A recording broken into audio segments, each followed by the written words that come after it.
Upload कर देता हूँ, ठीक है।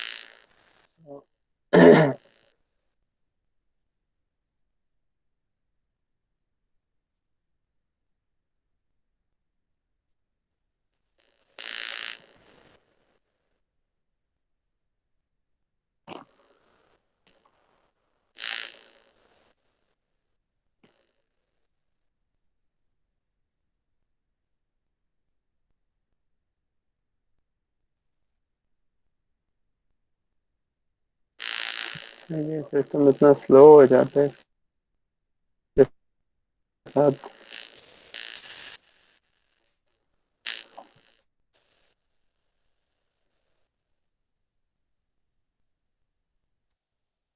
चलिए अब फिर अपडेट में चाहिए स्लो करिए सर, ये बात फिर हो जाए।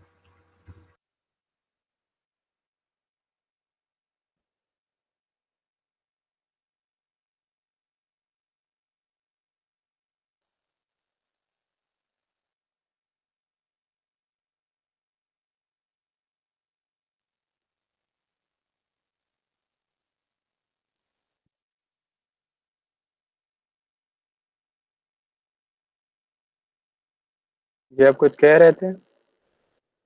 सर मैं ये कह रहा था कि ये सिस्टम अक्सर अपडेटिंग से भी स्लो हो रहा है, जब अपडेट होगा तो ये वो स्लो होगा।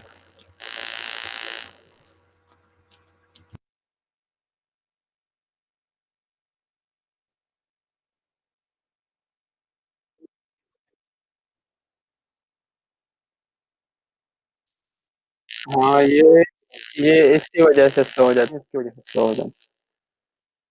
ये देखते हैं। हाँ।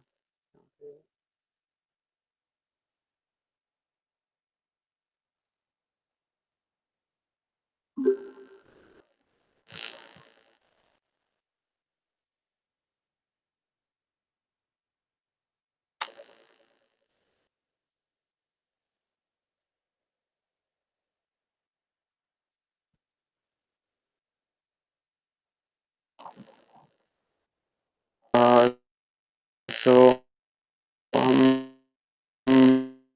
जो है अपना आज का क्लास स्टार्ट करते हैं, ठीक है। तो बिस्मिल्लाहिर्रहमानिर्रहीम। तब तक ये लेक्चर जो है वो अपलोड हो जाएगा, ठीक है। तो फिर आप वहाँ से इसे डाउनलोड कर सकते हैं, ठीक।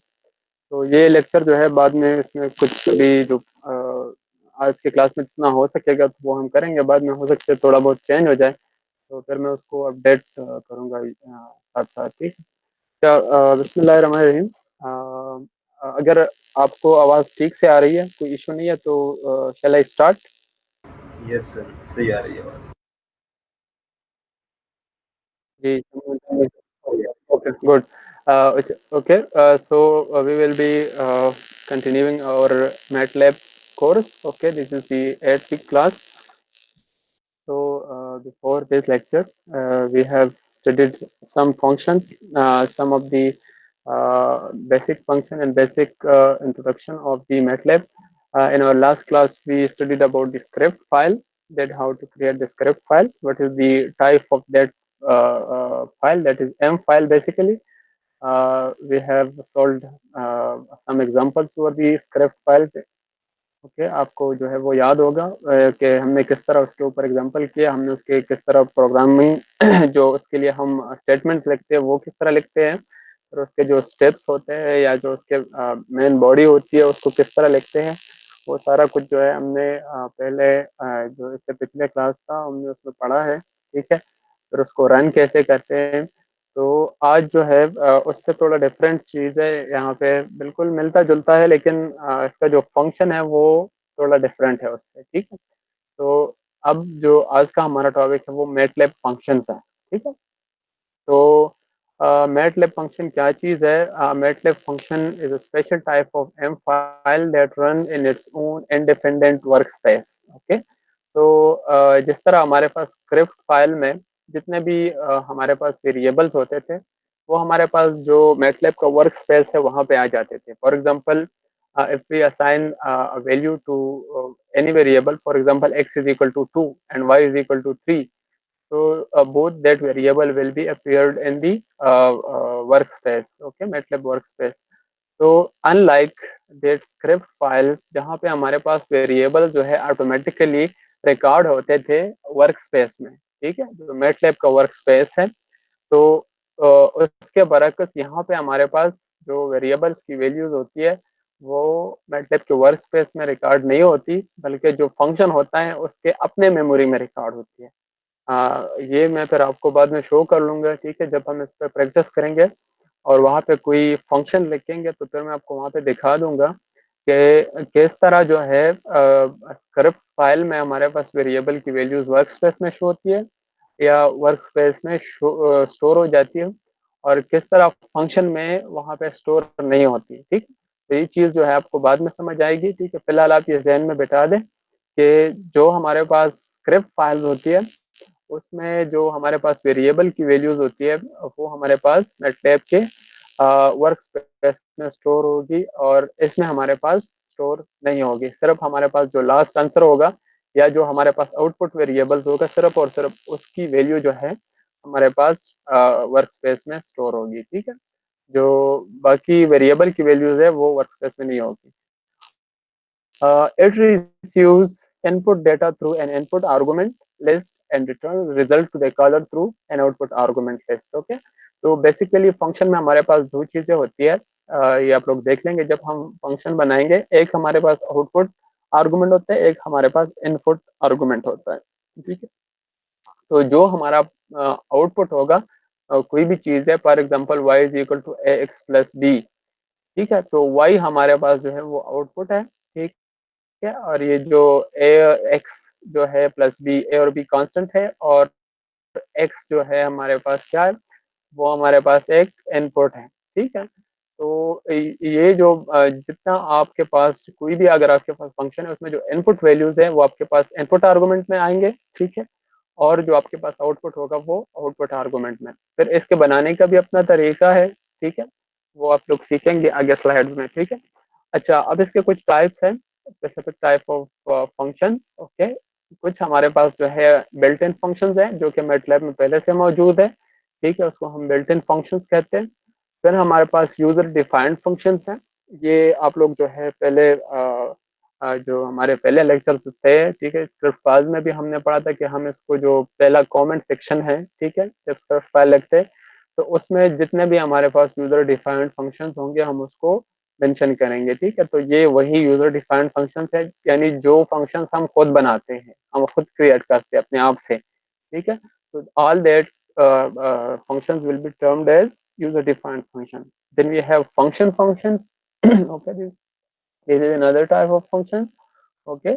And after that we have some special type of functions, out of which we have three categories: sub functions, private functions, and nested functions. So all these types will be covered in the upcoming slides, okay.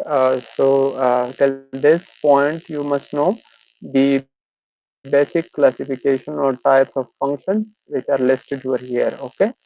So in the next slide, we have some built-in functions in MATLAB. Okay, these are the mathematical functions which are pre-built in the MATLAB software. Okay, here you can see we have two uh, functions of the exponential. Okay, so one is the for exponential when we have e power x. So such kind of expressions can be written by using this function exp parenthesis और फिर जो variable होगा उसका नाम लिखेंगे आप लोग, ठीक है। Then we have another pre-built or built-in function for square root, which is also at exponential, that is 1 over 2, power 1 over 2. Okay, so for a square root you can write sqrt.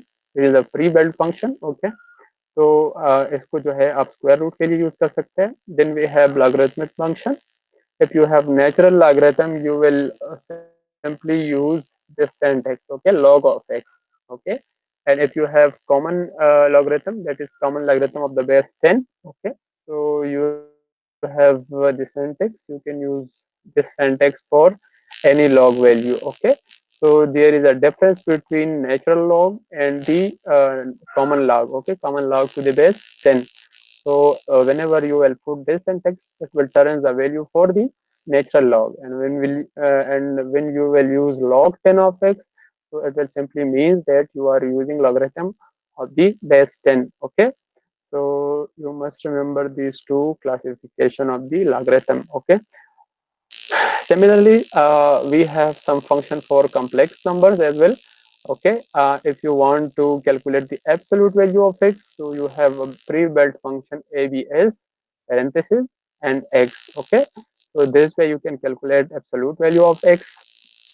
Okay, similarly you have angle of x. Okay, angle of complex number. I will explain these things in the upcoming slides because I have meant so when we will be there to solve that example, so then you will be able to understand how you can calculate the angle x and what does it mean. Okay, so then we have conjugate conj conj, okay, of x which computes the complex conjugate. And you know about the complex conjugate, it is basically all the terms in a complex conjugate is all the real terms in a complex conjugate are similar to the previous one, but only the difference is between the imaginary part. Their sign notation is opposite. Okay, so this function calculates the complex conjugate of any imaginary or complex number. Okay, so then we have image. Okay, या इसको आप image भी कह सकते हैं. I am ag of x. This calculate imaginary part of a complex number. Okay, यहाँ पे जो है मैं इन चीज़ों को नहीं कर रखी कि इसमें मैंने एग्जांपल लिए हैं तो फिर आपको वहाँ पे समझ आ जाएगी. सिर्फ यहाँ पे इसके नाम पढ़ते हैं. ठीक है. Okay, real of x. So this calculate the real part of a complex number. After that, we have some numeric functions, out of which I have mentioned 5 over here. Okay, seal, fax, floor, round, and sign. Okay, so what does these functions do? Seal basically round any number to the nearest integer towards infinity. Okay, तो यहाँ पे जो seal होता है वो आपके पास जो भी नियरेस्ट आपके पास नंबर होगा वो उसको राउंड करेगा. ठीक है. तो चले ये भी फिर वहां पे पढ़ लेते हैं. इसके साथ एग्जांपल से फिक्स जो है around two the nearest integer toward zero. तो ये जो है आपके पास जो भी पॉइंट के बाद डिसिमल प्लेस होते हैं उसको जीरो पे राउंड कर लेता है. ठीक है. तो फिर हमारे पास फ्लोर है. ठीक है. चले ये फिर हम वहाँ पे पढ़ लेते हैं क्योंकि अभी आपको समझ नहीं आएगी. वहाँ पे इसके साथ एग्जांपल भी है साथ साथ. ठीक है. अच्छा, कम्प्लेक्स नंबर फंक्शंस. तो इन्हीं कम्प्लेक्स फंक्शंस को थोड़ा एक्सप्लेन कर लेते हैं. In the rectangular representation the number a plus iota b represents a point in the xy plane. Okay, तो अगर हम रेक्टेंगुलर कोऑर्डिनेट्स होते हैं. ठीक है. तो कोई भी हमारे पास अगर इमेजिनरी नंबर है that is represented by a plus iota b, so that can be seen from the figure. It can be represented like this way. Okay, here you can see we have rectangular coordinate system. The real part of sir the आवाज cut complex रही है. number is r means that it is the real component of the. तो बाकी लड़कों को भी पता है. जी, किसी और को भी ये मसला है? Someone tell me please. Yes, sir. अच्छा, चले थोड़ा वेट करता हूँ. हो सकता है कोई इंटरनेट इशू हो. अगर फिर भी ये मसला इसी तरह हो, ठीक है, आपने मुझे बताना है. ठीक है, इस तरह. लेकिन उसी बंदे ने बताना है जिसको जो श्योर हो कि मेरे इंटरनेट का जो है कोई मसला नहीं है. ठीक है, और हो सकता है मेरी तरफ से मसला है. ठीक है. अच्छा, कोई बेहतरी आई है या नहीं? यस सर अभी ठीक है. अच्छा, चले गुड. अच्छा, देखते हैं. ये हमारे पास एक सर इमेजिनरी नंबर है जिसको सर हम आपकी आवाज कट जी, आवाज कट रही है. से पढ़ रही है. सर आवाज कट रही है. अभी भी मसला है. सर मस्त चले मैं दोबारा. आप लोगों ने आप सर लोगों ने ध्यान क्लियर है. दिया. मैं अच्छा, ये माइक काइंडली म्यूट करें आप, इसके पास शोर आ रहे हैं। कोई नहीं सर, इधर क्लियर है सर। अच्छा, क्लियर है, तो ये माइक जिसका जो है वो म्यूट नहीं है वो काइंडली म्यूट कर ले, ठीक है। अच्छा, गुड, अगर क्लियर है तो अच्छा। ये देखें, स्क्रीन पे आपको नज़र आ रहे हैं, हमारे पास जो है एक इमेजिनरी नंबर है, कॉम्प्लेक्स नंबर है, ठीक है। आपको पता है कि कॉम्प्लेक्स नंबर में हमारे पास दो पार्ट्स होते हैं, ठीक है। एक हमारे पास रियल पार्ट होता है और एक हमारे पास इमेजिनरी पार्ट होता है, ठीक है। तो यहाँ पे जो है आप लोग देख सकते हैं, हमने इसको प्लॉट किया है। जो इस हमारे पास जो ये नंबर है कॉम्प्लेक्स नंबर, इसका जो रियल पार्ट है वो हम एक्स एक्सिस पे यहाँ पे शो कर रहे हैं, और इसका जो इमेजिनरी पार्ट है उसको हम वाई एक्सिस पे शो कर रहे हैं। And this system is basically a rectangular coordinate system, okay. So यहाँ पे अच्छा, एक सेकेंड, ये देख लेने दे कि आप में ऑनलाइन हो भी कि नहीं, ठीक है। अच्छा, ठीक है, गुड। तो मुझे शक हो गया कि शायद मैं अपने आप के साथ ही लगा हूँ, ठीक है। अच्छा, आवाज़ ठीक है अभी? यस सर, अभी ठीक है। Yes yes sir. अच्छा, तो यहाँ पे देखें, अच्छा, अच्छा, गुड। अच्छा, यहाँ पे देखें, हमारे पास हमने एक इमेजिनरी नंबर को यहाँ पे प्लॉट किया है। तो ये जब हम रियल एक्सिस पे आए हैं, दिस इज ए, यहाँ से ओरिजिन से लेकर यहाँ तक जो हम आए हैं, ठीक है, दिस इज ए, ठीक है, जो कि आप यहाँ पे अपने स्क्रीन पे जो है वो देख सकते हैं, ठीक है। This part is A, that is the real part of the complex number. और ये जो हम वाई एक्सिस पे गए हैं, this is the iota B, that is the imaginary part of the complex number, ठीक है। तो इस किस्म की सर रिप्रेजेंटेशन आवाज को फिर हम जो कट है रही rectangular representation of complex number कहते हैं, ठीक है। अच्छा, देखिए, हो सकता है कुछ लड़कों के साथ आवाज़ का मसला हो, लेकिन इसका ये मतलब नहीं होता कि सर सारे ठीक है, क्लास को आवाज जो है ठीक है वो सर, मसला है, नेट ठीक अपना है। नेट ठीक है, अ, आवाज ठीक है, हाँ, ठीक है सर। खराब हाँ, होता है बिल्कुल। सर। तो किसी भी, आवाज ठीक है, हाँ, क्लास ना बिल्कुल। डिस्टर्ब करें। तो देखिए, आप ऐसा करें कि अगर आपको वॉइस का मसला है किसी को और आपको शक है, तो फिर आप क्लास के जो चैट सेक्शन है उसमें आप ये पूछ सकते हैं, ठीक है। लेकिन ऐसा नहीं है कि पूरे क्लास को मसला हो सकता है, ठीक है। अच्छा, अब देखिए, यहाँ पे हमारे पास क्या है, हमारे पास रेक्टेंगुलर रिप्रेजेंटेशन में हमने इस नंबर को जो है यहाँ पे प्रेजेंट कर दिया है। इसमें ए हमारे पास real number and iota b जो है हमारे पास ये नंबर है, ठीक है। अच्छा, फिर इसी जो हमारे पास ये कॉम्प्लेक्स है वो किस तरह, उसमें हमारे पास हाइपोटेन्यूज चाहिए होगा, ठीक है। और वो क्या है, हमारे पास डिस्टेंस है ओरिजिन से लेकर यहाँ इस पॉइंट तक। तो दोनों का मतलब एक ही है। एक में हम पोलर कोऑर्डिनेट्स लेते हैं, यानी इसका थीटा लेते हैं, ठीक है। और दूसरे में हम इसके रेक्टेंगुलर कोऑर्डिनेट्स लेते हैं, यानी एक्स और वाई। तो इसी पॉइंट को अगर हमने रिप्रेजेंट करना है, तो या तो हम ए प्लस अयोटा बी से जो है रिप्रेजेंट कर सकते हैं, या फिर हम आर थीटा से जो है इसको प्रेजेंट कर सकते हैं, ठीक है। तो the first one is called rectangular representation of complex number, and the later one is called polar representation of the complex number, okay.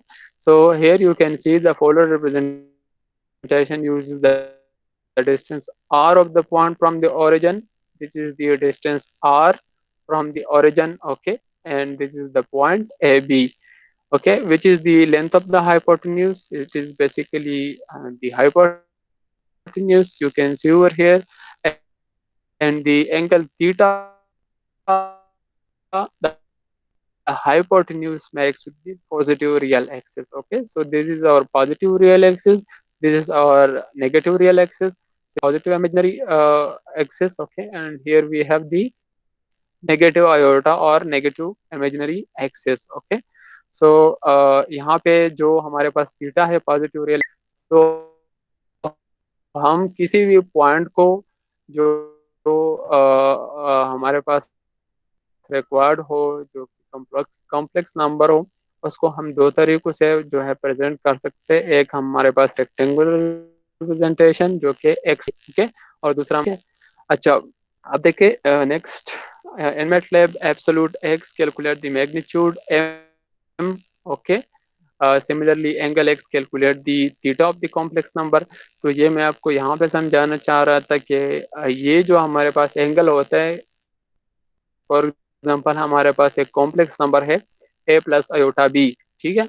अगर ये हमारे पास इसमें अगर मैं ये कांस्टेंट लगा दूं, फॉर एग्जांपल ये a हमारे पास 2 है और ये हमारे पास 4 आयोटा है, a plus 2 plus 4 iota. Okay, so in that case आपको अगर ये थीटा चाहिए, ठीक है, तो वो मैटलैब आपके लिए इस फंक्शन को यूज करके जो है कैलकुलेट कर सकता है। अगर आप इसको एंगल ऑफ एक्स कर दें तो आपके लिए मैटलैब जो है ये थीटा कैलकुलेट कर लेगा, ठीक है। तो ये हमारे पास पाई और माइनस पाई यानी 0 से लेकर 360 तक जो है ये आपके लिए कैलकुलेट करता है, ठीक है।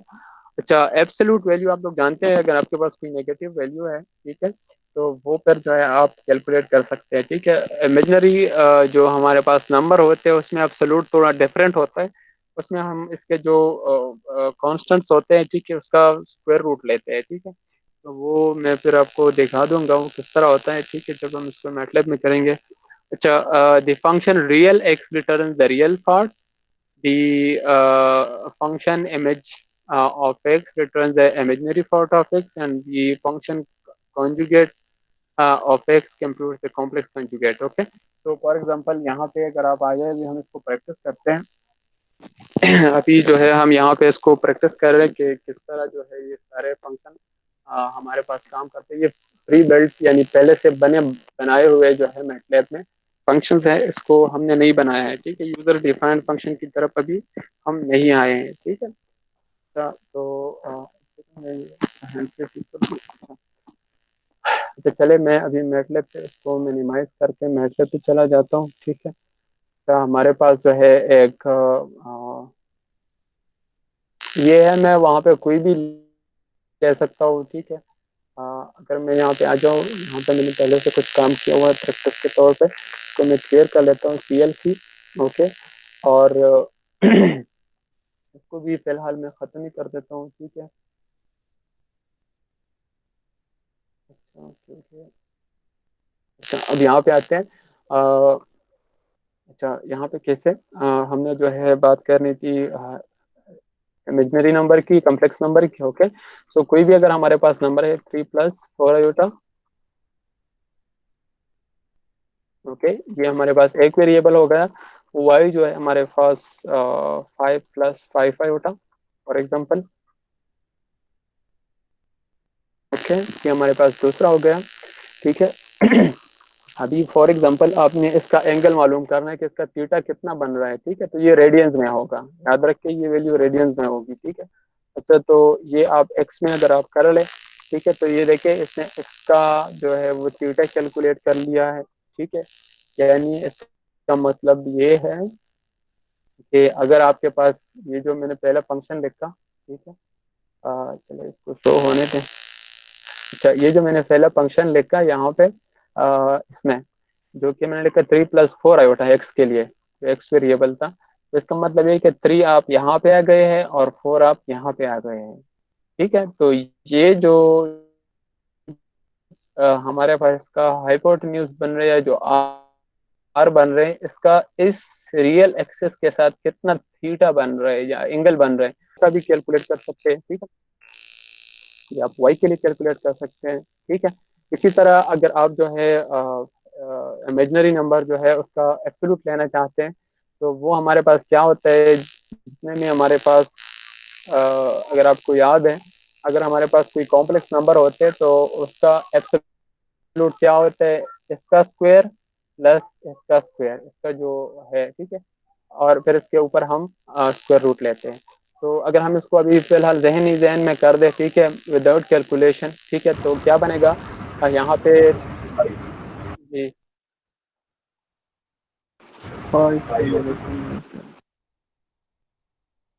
सॉरी, 5 आएगा ना सर, 5 5 5 5 हाँ बिल्कुल, 3 3 स्क्वायर हो जाएगा, 3 3 आर 9, ओके, और 4 4 आर 16, तो ये 5 आएगा। तो चलिए अब हम यहाँ पे इसको कर लेते हैं, ठीक है। Very good. अच्छा, इसको अगर हम यहाँ पे कर ले तो देखिए आपके पास 5 आंसर आ रहा है। ठीक है, इस तरह समवन टेल मी, यहाँ पे जो y फंक्शन है हमारे पास इसका क्या बनेगा। अच्छा, 25 प्लस 25 बन जाएगा 50 बन जाएगा, तो 50 का स्क्वायर रूट क्या बन जाएगा, अब ये हम देख लेते हैं। ठीक है, तो ये y देख ले। ठीक है, ये बन जाएगा। ठीक है, हाँ ये बन सर जाएगा, very 5 good. Under the root 2। ठीक है, अच्छा तो इस तरह जो है। अच्छा, अब अगर हम चाहते हैं कि हम ये जो हमारे पास एक्स वेरिएबल है जो कि 3 + 4 आयोटा के बराबर है। ठीक है, अगर हम चाहते हैं कि इसका रियल पार्ट हमें शो हो। ठीक है, फॉर एग्जाम्पल आप जानना चाहते हैं कि इसका रियल पार्ट क्या है जो एक्स वेरिएबल है। ठीक है, तो आप रियल लिख के और स्क्वायर रूट में एक्स लिख के, तो आपको यहाँ पे आ जाएगा कि ये 3 है। इस तरह अगर आप इसका इमेजनरी जो है वो देखना चाहते हैं। ठीक है, उसका वेरिएबल कॉन्स्टेंट देखना चाहते हैं। ठीक है, तो ये देखिए एक और चीज ध्यान में बैठा दें, यहाँ पे जितने भी फंक्शंस डिफाइंड होंगे, चाहे वो यूजर डिफाइंड फंक्शन है या चाहे वो बिल्ट इन फंक्शन है, अगर आप यहाँ पे कोई फंक्शन लिखते थे और फिर ये पेरेंथेसिस लगा लेते हैं। ठीक है, और यहाँ पे ये चीजें नजर आना शुरू हो जाए। ठीक है, तो इसका मतलब ये है कि ये पहले से इसमें मौजूद है, जो मैटलैब मेमोरी है इसमें ये फंक्शन पहले से डिफाइंड है। ठीक है, ये एक इंडिकेटर है। अगर फॉर एग्जाम्पल इसकी जगह मैं कोई और लिख दूँ, देखिए अब ये यहाँ पे मुझे कोई ऑप्शन नहीं आ रहे, तो इसका मतलब ये है कि इसी नाम से कोई यहाँ इस मैटलैब में कोई फंक्शन नहीं है।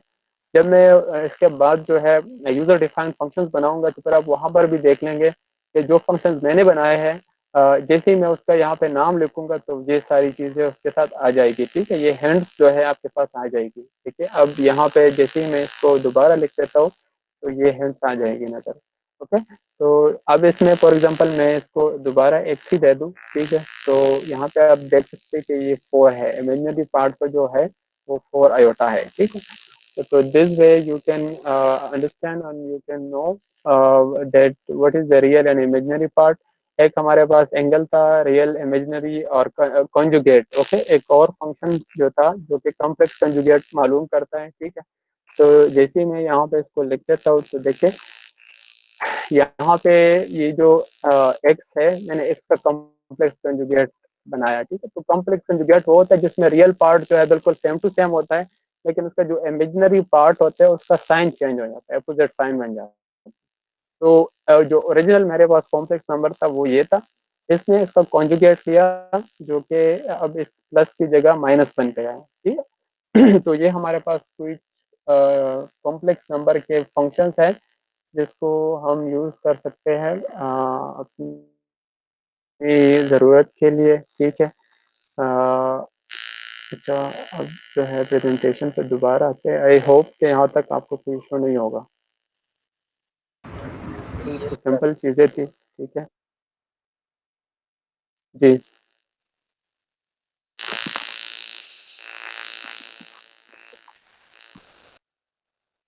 अच्छा, यहाँ पे देखें, ये एग्जांपल बिल्कुल मैंने वहाँ पे कर दिया है, लेकिन इसमें जो है आप ये मैग अंडरस्कोर एक्स का मतलब है कि मैग्नीट्यूड ऑफ एक्स, आप कोई भी नाम दे सकते हैं अपनी मर्जी का। ठीक है, तो अगर आपने इसका मैग्नीट्यूड मालूम करना तो mag underscore X is equal to absolute of X, तो ये इसका इस तरह मालूम कर लेगा। ठीक है, इसी तरह अगर आप वाई का करना चाहते हैं तो ये लिख के। ठीक है, अगर आप इन दोनों जो आप लोगों ने इसके मैग्नीट्यूड मालूम किया इसका प्रोडक्ट लेना चाहते हैं, तो सिंपल जो हमने पहले इसका से पहले पढ़ा है। ठीक है, तो आप जो है इसके जो ऑपरेटर्स है उसको यूज कर सकते हैं, मैग्नीट्यूड अंडरस्कोर प्रोडक्ट। ओके, या mag underscore product equal absolute लगाए एबीसी। ठीक है, एबीएस सॉरी, और फिर इसके बाद एक्स और स्टेरिक या डॉट स्टेरिक वाई लगाए। ठीक है, तो इस तरह जो है ये ऑटोमेटिकली एक ही स्टेप में एक्स को भी कैलकुलेट कर लेगा। ठीक है, वाई को भी कैलकुलेट कर लेगा। ठीक है,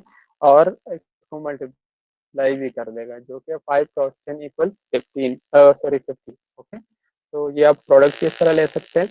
अच्छा, यहाँ पे जो है एंगल की बात हो रही थी, तो इस तरह एंगल भी आप लोगों ने कैलकुलेट कर लिया, एक्स का भी कैलकुलेट कर लिया, वाई का भी कैलकुलेट कर लिया। ठीक है, अब दोनों एंगल को आप सम भी कर सकते हैं, क्योंकि आप लोगों ने एंगल अंडरस्कोर एक्स भी कैलकुलेट किया है और एंगल वाई भी कैलकुलेट किया है।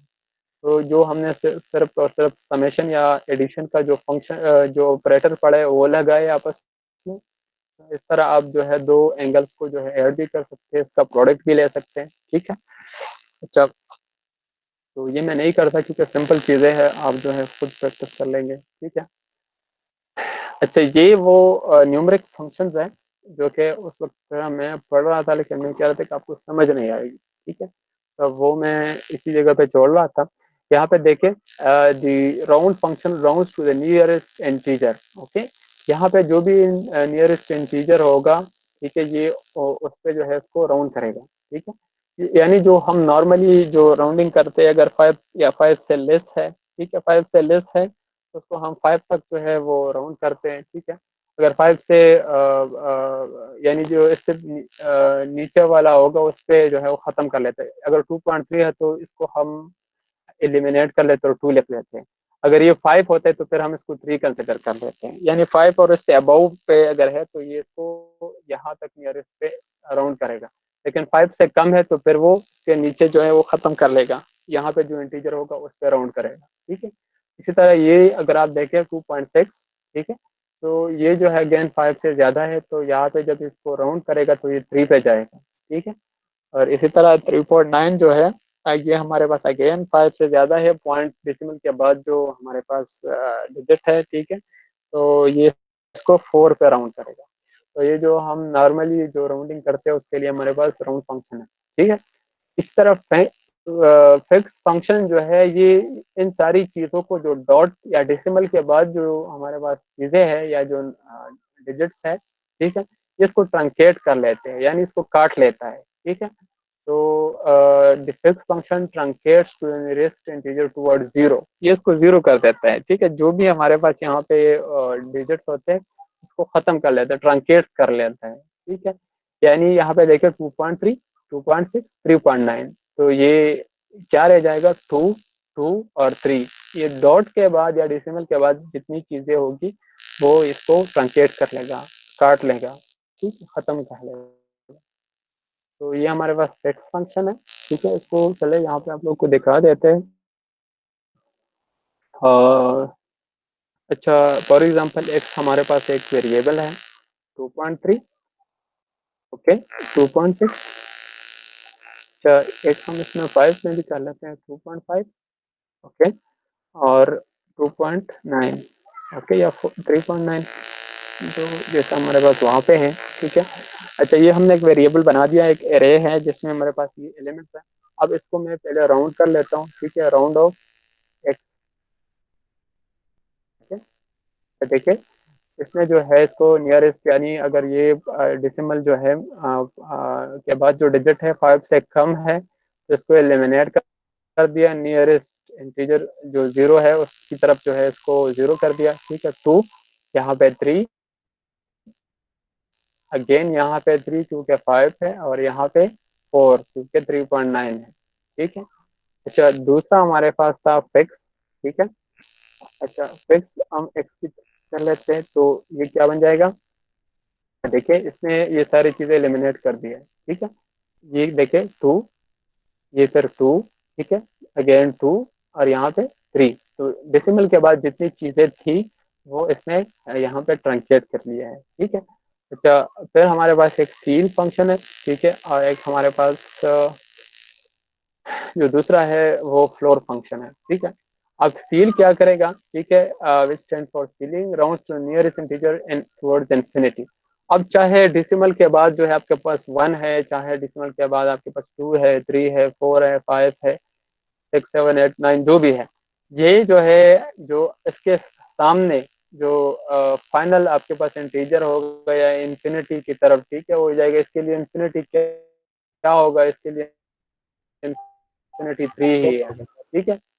ये डिस सकते हैं, ठीक है, तो इसीलिए हम इसको इनफाइनाइट कहते हैं, ठीक है। तो ये पॉइंट 3 जो है आखिर इसका जो इन्फिनिटी पॉइंट होगा वो 3 होगा। तो इस तरह जितने भी हमारे पास यहाँ पे चीज़ें होगी, ठीक है, चाहे वो 1, 2, 3 जो भी है, ये इसको जो इसके नियरेस्ट इंटीजर है उसको इन्फिनिटी की तरफ जो है राउंड करेगा, ठीक है। तो इसकी इन्फिनिटी 4 है, इसकी इसके लिए जो है ये 3 है, ठीक है, और इसके लिए भी 3 है। तो ये सील फंक्शन है, ठीक है। तो बाद औक़ात आपको इस तरह की जो है राउंडिंग की भी ज़रूरत पड़ सकती है, तो उसके लिए हमारे पास सील फंक्शन है। फिर हमारे पास एक फ्लोर फंक्शन है, rounds to the nearest integer toward minus infinity. तो अगर आपके पास माइनस में कोई नेगेटिव में कोई नंबर है, तो ये दोनों बिल्कुल सेम ही है, लेकिन ये नेगेटिव के लिए है। तो अगर नेगेटिव वैल्यूज़ आपके पास है, तो फिर आप फ्लोर फंक्शन यूज़ करेंगे। देखिए -2.6 को इसने -3 पे राउंड किया है, इसी तरह -2.3 को इसने -3 पे कर लिया है, और इसको जो है 5.7 को जो है इसने नहीं किया है, ठीक है? देखिए इसको होना चाहिए था कि 7 पे हो जाए, लेकिन चूँकि ये फ्लोर जो है सिर्फ़ नेगेटिव वो कर लेता है, ठीक है? तो चलिए यहाँ पे देख लेते हैं। हमारे पास एक सील था, ठीक है? Seal of X. तो ये देखिए ये अब 2.3 से 3 बन गया है, 2.6 से 3 बन गया है, 2.5 से भी 3 बन गया है, और 3.9 से 4 बन गया है। और जो लास्ट वन हमारे पास था वो है क्या था? अच्छा, फ्लोर। तो 5 the floor of X is equal to. अच्छा, अब ये देखें इसने कुछ भी नहीं किया इसके साथ, ठीक है? इसने सिर्फ इसको एलिमिनेट कर दिया है, यानी जो हमारे पास फिक्स फंक्शन था उसी तरह इसने इसके साथ किया हुआ है, ठीक है? इस इसको मैं ज़रा यहाँ पे दोबारा कॉल कर देता हूँ। ये देखिए 2.3 से 0.3 खत्म कर लिया है 2, ओके। ये इसने इससे 0.6 जो है खत्म कर लिया, इस तरह 0.5 खत्म कर लिया, और इससे ये खत्म किया है, क्योंकि इसमें कोई नेगेटिव वैल्यू नहीं है, ठीक है? अगर x को जो है मैं दोबारा रीडिफाइन कर लूँ, ठीक है? तो सर मैं जी, इसको x को यहाँ से भी कर सकता हूँ, ठीक है? जी, सर मंग लीनियर जी। हमने सर लीनियर अलजेब्रा में पढ़ा है सर ये। अच्छा, सर उसमें ये होता है सर कि ये चीज़ ये है। सर ये जो सील फंक्शन है ना, ये वैल्यू को ऊपर की तरफ खींचता है सर। सर मतलब हाँ, बिल्कुल। 2.3 है ना, तो ये 3 तक जाएगा, ये 2.6 है तो ये 3 भी तक जाएगा। तो और ठीक सर है। ये जो फ्लोर फंक्शन है हाँ, ना, बिल्कुल। तो इससे यहाँ पे हमने ये हमारे पढ़ा पास तो कि इसी तरह है। इसकी जो एक उससे छोटा डिजिट होगा सर उसको आएगा सर। सर ये -2.6 -3 तक आएगा। सर ये -2.6 से -3 छोटा हाँ, है तो सर। यही है ना। तो बिल्कुल यही है, लेकिन आप लोगों ने उसको थोड़े दूसरे लफ्ज़ों में पढ़ा। यहाँ पे सिर्फ़ आपकी जो डेफ़िनिशन है वो आप जो है कहना चाह रहे हैं कि ये डेफ़िनिशन उसी तरह नहीं है, बाकी चीज़ तो वही है ना। देखिए सील फ़ंक्शन जो है इसको खींचता है 3 की तरफ, जो आपके अल्फ़ाज़ हैं, ठीक? बिल्कुल ये भी इसको खींचता ही है। यहाँ पे हमने कहा है कि इसको जो है पॉजिटिव इन्फिनिटी की तरफ इसको राउंड करेगा। तो इसके लिए पॉजिटिव इन्फिनिटी क्या है? 0.3 के बाद क्या हो, देखिए इसमें इनफाइनाइट नंबर हो सकते हैं। 0.3 टू 1, 0.2, इस तरह अगर ये 0.3 है तो ये इसकी जगह आप ये भी लिख सकते हैं 0.300, इसकी जगह आप 0.30000 भी लिख सकते हैं, ठीक है? तो इसका मतलब ये है कि इसको पॉजिटिव जो हमारे पास ये नंबर होगा, जो इन्फिनिटी नंबर होगा उसकी तरफ जो है इसको लेके जाएगा। तो 0.3 को अगर ये लेके जाएगा तो कहाँ तक लेके जाएगा? इसके सामने जो नेक्स्ट नंबर है वो तो 3 है, तो ये इसको 3 तक लेके जाएगा, ठीक है ना? अगर ये इसको कैरी करेगा तो 3 तक कैरी करेगा। तो आपकी बात भी ठीक है, लेकिन यहाँ से सिर्फ मैं अपनी डेफिनिशंस को जो है वो क्लैरिफाई कर रहा हूँ, ठीक है? अच्छा, तो फ्लोर फंक्शन जो है ये देखिए ये माइनस में इसको लेके जा रहे हैं। अगर -2.6 है तो ये 0.6 के बाद अगर ये जाएगा, ठीक है, इनफाइनाइट टाइम्स अगर जाएगा, देखिए 0.67 भी लिख सकते हैं, 0.670 भी लिख सकते हैं, 0.67001 भी लिख सकते हैं, ठीक है? तो ये देखिए ये इनफाइनाइट टाइम जो है जाएगा, ठीक है, टुवर्ड्स नेगेटिव इन्फिनिटी।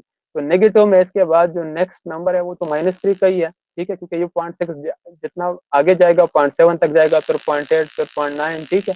तो आखिर में ये -0.3 तक ही पहुंचेगा, ठीक है? तो बिल्कुल वही चीज़ है जो आप कह रहे हैं, ठीक है? I agree with you. अच्छा, तो ये चीज़ें मेरे ख्याल से सिंपल थी, ठीक है? अगर आप राउंडिंग करना चाहते हैं तो ये हमारे पास 4 न्यूमेरिक फंक्शंस हैं, round function, fix function, seal function and floor function. तो सिर्फ आप इसके जो है कमांड यहाँ पे याद रखें कि मैटलैब में ये पहले से डिफाइंड है, ठीक है? आप यहाँ पे इसको यूज़ कर सकते हैं, सील, फिक्स और फ्लोर, और ये इसके शॉर्ट कीज़ हैं, ठीक है? अच्छा, चलिए अब जो हमारा नेक्स्ट टॉपिक है इस तरफ बढ़ते हैं, ठीक है? अच्छा, तो इनको मैं सिर्फ पढ़ लूँगा, करूँगा नहीं, क्योंकि इसके जो नाम है, ठीक है, ये पहले से यहाँ पे लिखे हुए हैं जो कमांड्स हैं, ठीक है। आप खुद बाद में इसको प्रैक्टिस कर सकते हैं, ठीक है। हमारे पास कुछ ट्रिग्नोमेट्रिक फंक्शंस हैं जो कि पहले से बिल्ट इन फंक्शंस हैं। मैटलैब में आपको इसको डिफाइन करने की ज़रूरत नहीं है, ठीक है। बल्कि अगर आप इसको डिफाइन भी करना चाहेंगे तो इसी नाम से नहीं बनेंगे, क्योंकि मैटलैब में ये पहले से हमारे पास बने बनाए हुए हैं। अगर आप अपनी तरफ से ऐसी कोई फंक्शन बनाना चाहेंगे तो उसका नाम फिर यही बिल्कुल सेम टू सेम इस तरह नहीं रख सकते। आप इसका नाम थोड़ा बहुत चेंज करेंगे। फॉर एग्जांपल ये कॉस है तो इसको आप कोसाइन लिखेंगे, ठीक है, क्योंकि कोसाइन के नाम से कोई फंक्शन मैटलैब में नहीं है, ठीक है। और इसको चेक कैसे करेंगे तो ये हमने लास्ट क्लास में पढ़ा था, ठीक है। तो आप जो है वो यूज़ करेंगे वो जो तरीके हमने लास्ट क्लास में पढ़े थे, ठीक है। और उससे भी एक सिंपल तरीका ये है कि जो हमने लास्ट क्लास में पढ़े थे उससे भी एक सिंपल तरीका ये है कि फॉर एग्जांपल अगर आपने चेक करना है कि कॉस के नाम से कोई जो है फंक्शन है कि नहीं है, ठीक है, तो आप क्या कर ले, यहाँ पे हेल्प लिख के और फिर कॉस लिख के, ठीक है।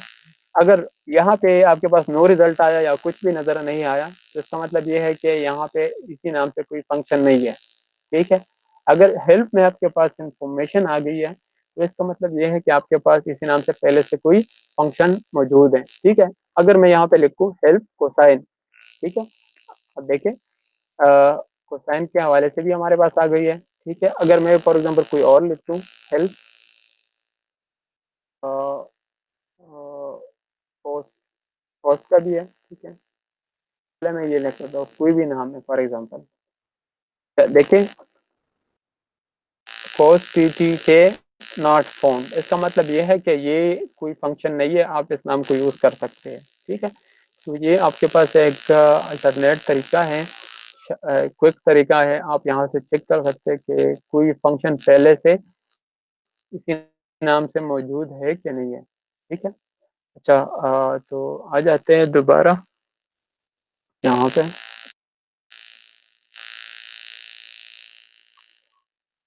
अच्छा तो देखिए हमारे पास जो है ट्रिग्नोमेट्रिक फंक्शंस है, cos, cotangent, see that is for cosecant, okay, secant के लिए सी और साइन और टेंजेंट। तो ये आपको याद होने चाहिए। अगर बाद में आप लोगों ने कोई प्रोग्राम लिखना हुआ या मैं आप लोगों से एग्जाम लेते वक्त ये पूछूं, ठीक है, तो आपको ये इस सेकंड के लिए आप सी ओ सी ई सी लिखते हैं तो इसका मतलब ये है कि आपको ये कमांड याद नहीं है तो इससे आपके मार्क्स कटेंगे, ठीक है। तो ये बिल्कुल इसी नामों से आप लोगों ने याद करने हैं और इसको जो है फिर आप यूज कर सकते हैं ट्रिग्नोमेट्रिक फंक्शंस कैलकुलेट करने के लिए, ठीक है। अच्छा नेक्स्ट जो है वो हमारे पास इनवर्स ट्रिग्नोमेट्रिक फंक्शंस है, जो कि हमारे पास cos inverse, sine inverse, tangent inverse, cosecant inverse, ठीक है। तो इससे सॉरी सेकंड इनवर्स जिसको हम कोसेकंड कहते हैं, ठीक है।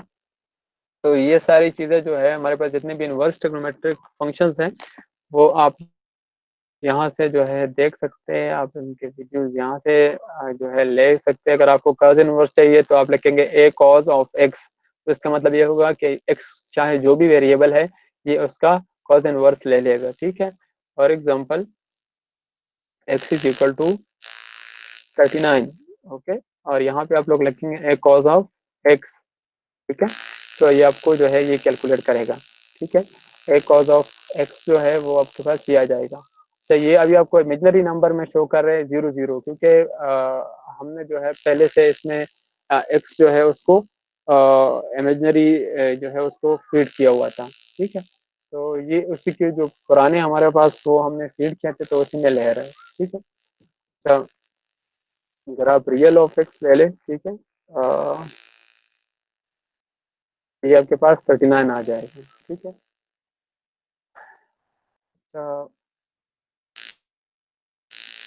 तो ये कुछ फंक्शंस है, ये फिर हमारे पास हाइपरबोला के फंक्शंस है, ठीक है। जी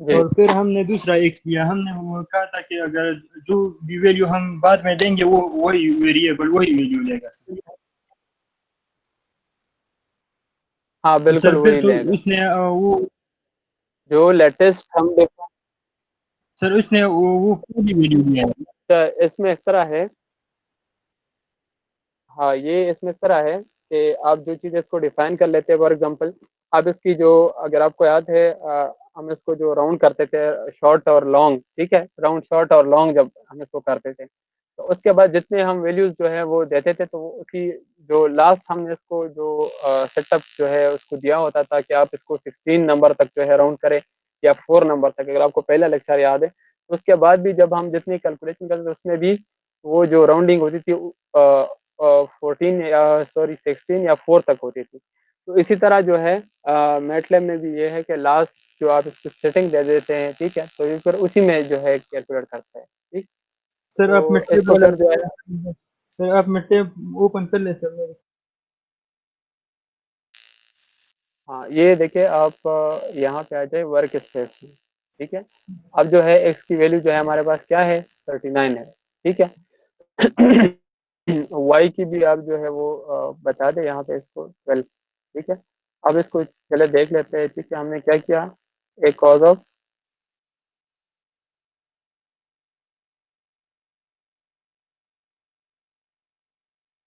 सॉरी, तो ये अभी हमारे पास क्या आ रहे, अगेन हमारे पास जो आंसर आ रहे हैं, ठीक है, वो क्या आ रहे, इमेजनरी में आ रहे हैं, ठीक है। तो इसको हम क्या कर लेते हैं, इसको CLC कर लेते हैं, ठीक है, और इसको भी हम क्लियर कर लेते हैं, ठीक है। अब एक्स को जो है हम डिफाइन करते हैं 39, ओके, और ए कॉज ऑफ एक्स को कर लेते हैं, ठीक है। अच्छा, अगेन हमारे पास, चले हम इसको इसका कॉज ले लेते हैं। सर वो कमांड हिस्ट्री में जो है ना वो उधर से कमांड खत्म करेंगे। नहीं, कमांड हिस्ट्री में नहीं जा रहा है, ठीक है। ये देखिए हमारे पास ये जो साइन इनवर्स है ऑटोमेटिकली हमारे पास इमेजिनरी कॉम्प्लेक्स नंबर में शो हो रहा है, इसका रियल पार्ट जो है वो 0 है, ठीक है। और जो इसका दूसरा इमेजिनरी पार्ट है, ठीक है, वो 4.36 आयोटा है, ठीक है। तो हो सकता है कि इसकी वैल्यू देखिए, हमारे पास इमेजिनरी नंबर कब बनता है, जब हमारे पास इसकी वैल्यू नेगेटिव आ रही होती है, ठीक है। तो फिर हम उस केस में क्या कर लेते हैं, हमारे पास कोई भी वेरिएबल है, एक्स है या जो भी है, तो उसके लिए हम इमेजिनरी नंबर यूज कर सकते हैं, ठीक है ना। फॉर एग्जाम्पल अगर आपके पास एक्स स्क्वायर इज फिर इक्वल भी टू -1 आ जाए, जी, सर देता था 39 से कम देता तो देखो देखा इनवर्स पर रेंज की वजह से। तो यही तो मैं कह रहा हूँ ना, यही तो मैं कह रहा हूँ कि आपके पास इमेजिनरी नंबर कब बनते हैं, जब आपके पास इसकी वैल्यू माइनस स्क्वायर रूट और इसमें माइनस में आ रहे हैं, ठीक है। तो उस केस में फिर आपके पास जो है एक अल्टरनेट तरीका ये कि आप इसको इमेजिनरी नंबर में शो कर सकते हैं, ठीक है। तो इसीलिए इसकी वैल्यू जो है ये इमेजिनरी नंबर में ले रहा है, ठीक है। यहाँ पे जब मैं इसको कॉज लेता हूँ तो देखिए ये इसका बिल्कुल सही आंसर है, लेकिन ये चूंकि इसके रेंज में नहीं आ रही, इसमें माइनस की वैल्यू आ रही है, ठीक है। जब ये इसका वो ले रहे हैं, एक्स की वैल्यू कैलकुलेट कर रहे हैं, तो तभी इसका वैल्यू जो है वो इमेजिनरी नंबर में आ रहा है, समझ रहे हैं?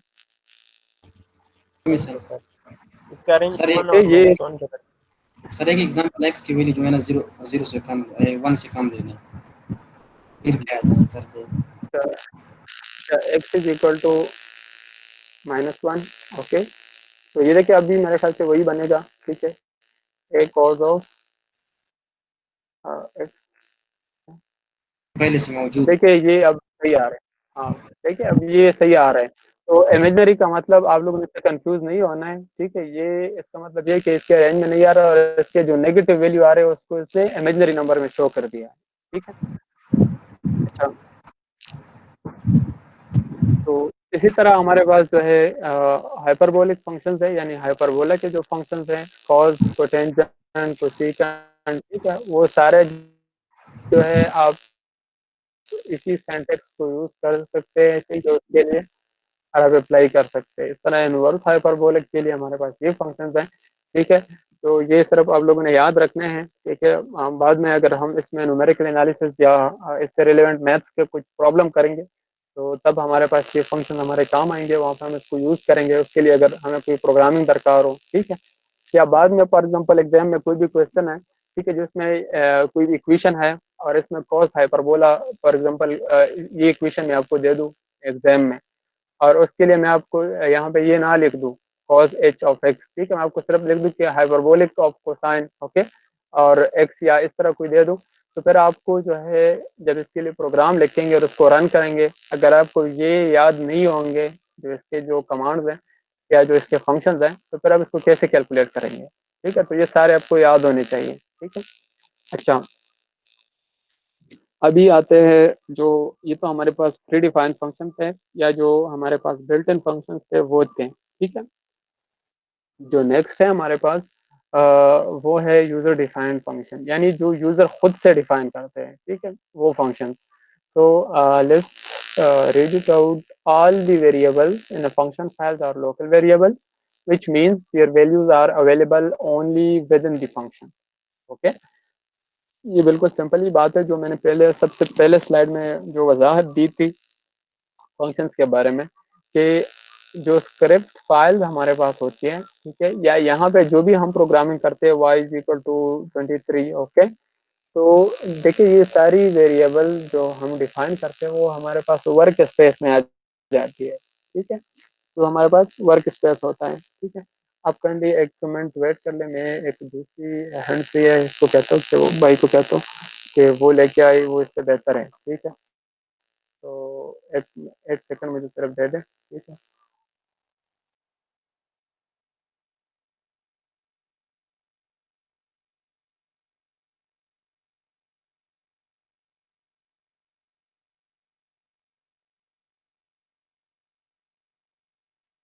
अच्छा, सॉरी, वो मेरा भाई आ गया, तो मेरे ख्याल से वो जो मेरी अपनी हैंड फ्री जो उनके साथ थी की वॉइस क्वालिटी थोड़ी बेहतर है।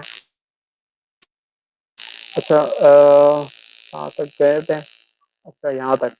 तो मैं आपको मेरे पास इंटरेक्टिव मोड होता है, उसमें सारे जो वेरिएबल्स होते हैं वो हमारे पास वर्क स्पेस में होते हैं, लेकिन जो हमारे पास फंक्शंस होते हैं उसमें हमारे पास जो वेरिएबल्स होते हैं, जो भी हमारे पास इनपुट होते हैं, ठीक है, या जो इनपुट वेरिएबल्स होते हैं वो उसकी वैल्यू यहाँ पे स्टोर नहीं होती, ठीक है। ये मैं आपको जब मैं इस पे एग्जांपल करूँगा तो प्रैक्टिकली दिखा दूंगा, ठीक है। यहाँ पे सिर्फ उसका लास्ट जो आंसर होगा या जो आउटपुट वेरिएबल होगा फंक्शन फाइल में, सिर्फ और सिर्फ उसकी वैल्यू होगी। एक्स और वाई या जो वेरिएबल्स होंगे, ठीक है, अगर आप उसकी वैल्यू डिफाइन करेंगे फंक्शंस में, तो वो यहाँ पे स्टोर नहीं होगी, बल्कि इसका अपना एक टेम्पररी मेमोरी होता है, ठीक है, जो फंक्शन आपने बनाया होता है उस फंक्शन की अपनी एक मेमोरी होती है टेम्पररी, तो वो वेरिएबल बेसिकली उसमें सेव होते हैं, ठीक है। क्लियर है आई थिंक? जो फंक्शन में वेरिएबल होते हैं वो उसी फंक्शन में सेव होते हैं, ना कि वर्क स्पेस में, ठीक है। अच्छा, तो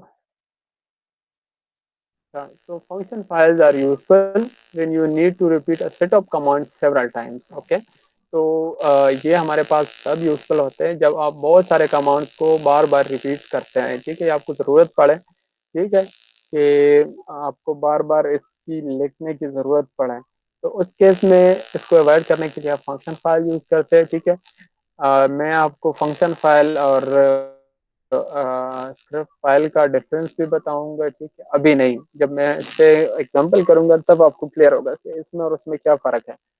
तो बेसिकली जो फंक्शंस होते हैं हमारे पास ज़्यादा फ्लेक्सिबल होते हैं as compare to script file, ठीक है। स्क्रिप्ट फाइल में सिर्फ और सिर्फ जो है हम मैटलैब स्टेटमेंट्स लिखते हैं, ठीक है, और वो स्ट्रेट अवे होते हैं, यानी जो चीज़ें हम वहाँ पे लिखते हैं, फॉर एग्जाम्पल हमने डिस्टेंस के लिए लिखा था, डिस्टेंस के लिए हमने वो अलग लिखा एक, अगर आपको लास्ट क्लास की एग्जाम्पल याद है, ठीक है, उसमें हमने डिस्टेंस के लिए एक वहाँ पे एरे लिखा, फिर हमने टाइम के लिए लिखा, ठीक है, फिर हमने नीचे फार्मूला लिखा, ठीक है। तो उसके बरअक्स यहाँ पे बहुत सिंपल होता है, ठीक है, आप इसमें इनपुट्स और आउटपुट पहले से डिफाइन कर लेते हैं और सिर्फ इनपुट की वैल्यू देते हैं, तो आपके पास डायरेक्ट आउटपुट आ जाते हैं, ठीक है। तो मैं आपको दिखा दूंगा, ठीक है, जब इसको हम लिखेंगे इंशाल्लाह नेक्स्ट स्लाइड में, they are the building blocks of the larger program. तो ये बेसिकली जो हमारे पास प्रोग्राम्स होती है वो यहाँ से स्टार्ट होती है, ठीक है। जब आप फंक्शन सीख लेंगे कि फंक्शन बनाते किस तरह है, इसकी वर्किंग किस तरह होती है, ठीक है, तो ये बेसिकली आप बिल्डिंग एक जो है एक किस्म की बिल्डिंग ब्लॉक से बड़े बड़े प्रोग्राम्स लिखने के लिए, ठीक है। ये आपकी बिल्कुल इनिशियल स्टेप है, ठीक है। यहाँ से आप लोग जाके जो है सीखेंगे कि किस तरह एक प्रॉपर प्रोग्राम लिखा जाता है, ठीक है। अच्छा, नेक्स्ट है to create a function file open editor और डीबगर। तो इसके लिए हम जो है जो हम स्क्रिप्ट फाइल बनाते थे, ओके, तो ये हम यहाँ पे जो है कंट्रोल एन से बनाते थे, या फिर हम यहाँ से जो है न्यू कर लेते थे, ठीक है, ये स्क्रिप्ट। लेकिन फंक्शन फाइल हम यहाँ से बनाएंगे, ठीक है। इसके लिए अपना अलग मेन्यू है, या तो ऐसे करेंगे, या फिर हमारे पास एक शॉर्ट की है जो कि हम डायरेक्ट यहाँ पे अगर एडिट लिख देंगे, ठीक है, यहाँ पे जो एफ ऑफ एक्स है, अगर हम इसमें एडिट लिख देंगे तो हमारे पास जो है एडिटर ओपन हो जाएगा। आपको नजर यहाँ पे आ रहे हैं, ठीक है। तो ये हम यहाँ से जो है फिर फंक्शन फाइल क्रिएट कर सकते हैं। कीप इन माइंड कि जो हमारे पास इसका एम फाइल होगा, अगर आपको याद है कि जो मैटलैब फाइल्स होते हैं हमारे पास डॉट एम फाइल होते हैं। फिर हमने पढ़ा था कि एम फाइल हमारे पास दो टाइप के होते हैं, एक हमारे पास स्क्रिप्ट फाइल्स होता है, एक हमारे पास फंक्शन फाइल्स होते हैं। तो ये दो टाइप के हमारे पास एम फाइल है। तो जो हमारे पास फंक्शन फाइल्स होंगे, इसका भी जो हमारे पास फॉर्मेट होगा वो डॉट एम फाइल का होगा, ठीक है। अच्छा, तो यहाँ से हम एडिटर खोल सकते हैं। तो इसको हम एडिटर और डिबगर कहते हैं, ठीक है। यहाँ पे अगर आप देखें तो ये एडिटर मेन्यू ओपन हुआ है, ठीक है। अच्छा, फिर आगे जाते हैं। अच्छा, next one is the function line is a function file that must begin with the function definition line which has a list of inputs and outputs, okay। तो जो हमारे पास फंक्शन होते हैं उसका जो पहला लाइन होता है, ठीक है, that is called a function definition line. इसमें आप जो है फंक्शन को जो है डिफाइन कर लेते हैं, और जो आप फंक्शन बना रहे हो उसकी, या जिसने भी बनाया है, ठीक है, उसकी सारी जो कहानी है वो क्लियर हो जाती है कि इसमें इनपुट क्या है, इसमें आउटपुट क्या है, और ये फंक्शन क्या चीज़ है, ठीक है। File from a script file syntax is as follow. तो इसी पहले लाइन से आपको पता चल जाएगा कि ये जो एम फाइल है ये आपके पास स्क्रिप्ट फाइल है या फंक्शन फाइल है, ठीक है। तो जो पहला ही लाइन होगा आपके पास फंक्शन फाइल का, वो आपको सारा कुछ बता देगा कि ये स्क्रिप्ट है या फंक्शन फाइल है। तो जब भी हम कोई फंक्शन बनाएंगे उसका सिंटैक्स इसी फॉर्मेट का होगा। Excuse me sir. देखिए यहाँ पे सबसे पहले आप लिखेंगे फंक्शन, उसके बाद आप जी जी सर वॉइस का मसला है। और का मसला है। यस सर, सर मसला है वॉइस का प्रॉब्लम। अच्छा सर यहाँ क्लियर है सर, बिल्कुल क्लियर है यहाँ। अच्छा, ये आप दोनों को इंटरनेट का इशू है, ठीक। तो आप काइंडली अपनी जगह तब्दील करें, या जो है किसी ऊंची जगह पे आप बैठ जाएं, ठीक है। तो हो सकता है आपका मसला हल हो जाए, क्योंकि ये दूसरा बंदा कह रहा है कि आवाज़ बिल्कुल ठीक है।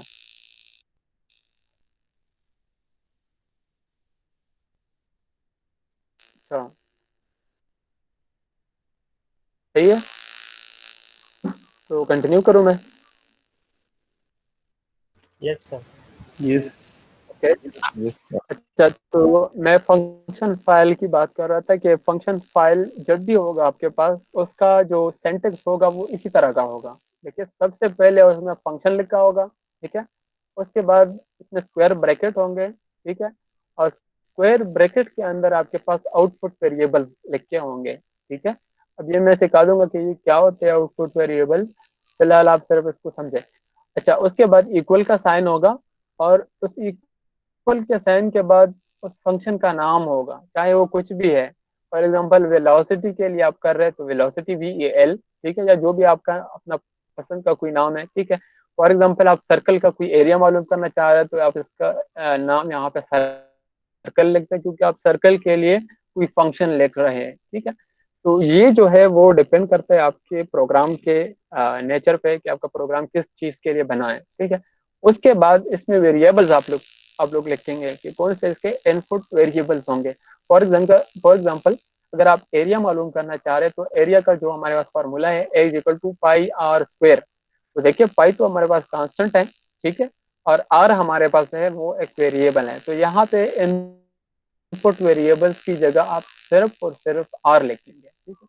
और ये जो फंक्शन नेम है, ये चूंकि आप सर्कल का एरिया मालूम कर रहे हैं तो आप बेशक इसका नाम सर्कल लिख दें, ठीक है।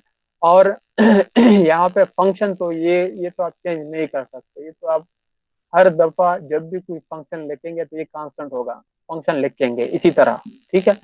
ये जो स्क्वायर ब्रैकेट है, ठीक है, ये जो है डिपेंड करता है आपके वेरिएबल पे, ठीक है।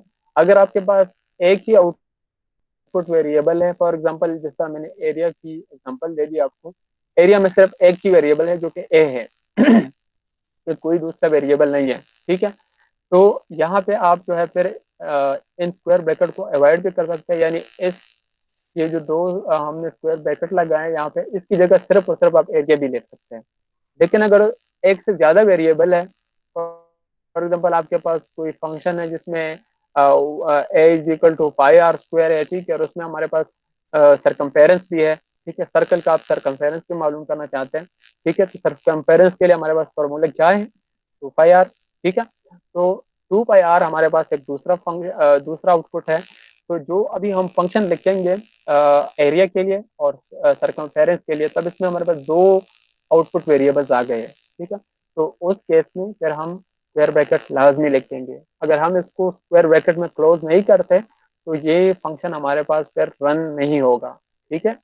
ये ध्यान में बिठा दें, अगर एक ही आउटपुट वेरिएबल है तो आपकी मर्जी है, आप स्क्वायर ब्रैकेट लगाते हैं या नहीं लगाते, ठीक है। अगर एक से ज्यादा आउटपुट वेरिएबल, एक्सप्लेनेशन काफी है, अब जब हम इसको बनाएंगे तो क्लियर हो जाएगा। अच्छा, whose values are computed by the function using the given values of the input variable। तो जिन वेरिएबल के हम वैल्यू मालूम करना चाहते हैं based upon the input variable, उसको हम आउटपुट वेरिएबल्स कहते हैं। Output variables are enclosed in square brackets which are optional if there is only one output. मैंने इसको एक्सप्लेन कर दिया है काफी डिटेल से। while the input must be enclosed with parenthesis, और यहाँ पे ये पैरेंथेसिस लाजमी है, ठीक है, चाहे आपके पास 1 इनपुट है चाहे 1000 इनपुट है, ठीक है। तो ये आप पैरेंथेसिस लाजमी लानी है। अच्छा, कुछ और guideline, okay, the function name should be the same as the file name in which it is saved, okay, with the dot M extension.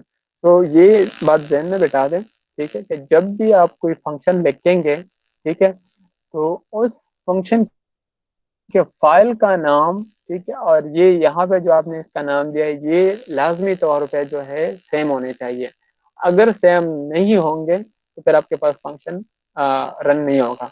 For example जिस तरह मैंने आपको सर्कल की एग्जांपल दी, अगर यहाँ पे मैंने इस फंक्शन का नाम सर्कल रख दिया तो फिर मैंने इसी इसी फाइल को जो है फंक्शन फाइल को सर्कल के नाम से ही सेव करना है। अगर मैं इसको सर्कल 1 या तो उस केस में फिर हमारे पास ये फंक्शन रन नहीं होगा, ठीक है। अच्छा, ये मैं फिर आपको दिखा दूंगा, ओके। फॉर एग्जांपल यहाँ पे हमारे पास एक फंक्शन है, function drop should be saved as drop dot M. For example आप किसी बॉडी के लिए जो है अगर वो गिर रहा है, ठीक है, ड्रॉप हो रहा है, तो उसके लिए कोई फंक्शन लिख रहे हैं, उसका आपने नाम ड्रॉप रखा तो उसका उस फाइल का नाम भी ड्रॉप डॉट एम ही होगा, ठीक है। The function is called by typing its name, for example drop at the command line। तो कोई भी फंक्शन हो तो उसको आप उसके नाम से जो है वो कॉल कर सकते हैं, ठीक है।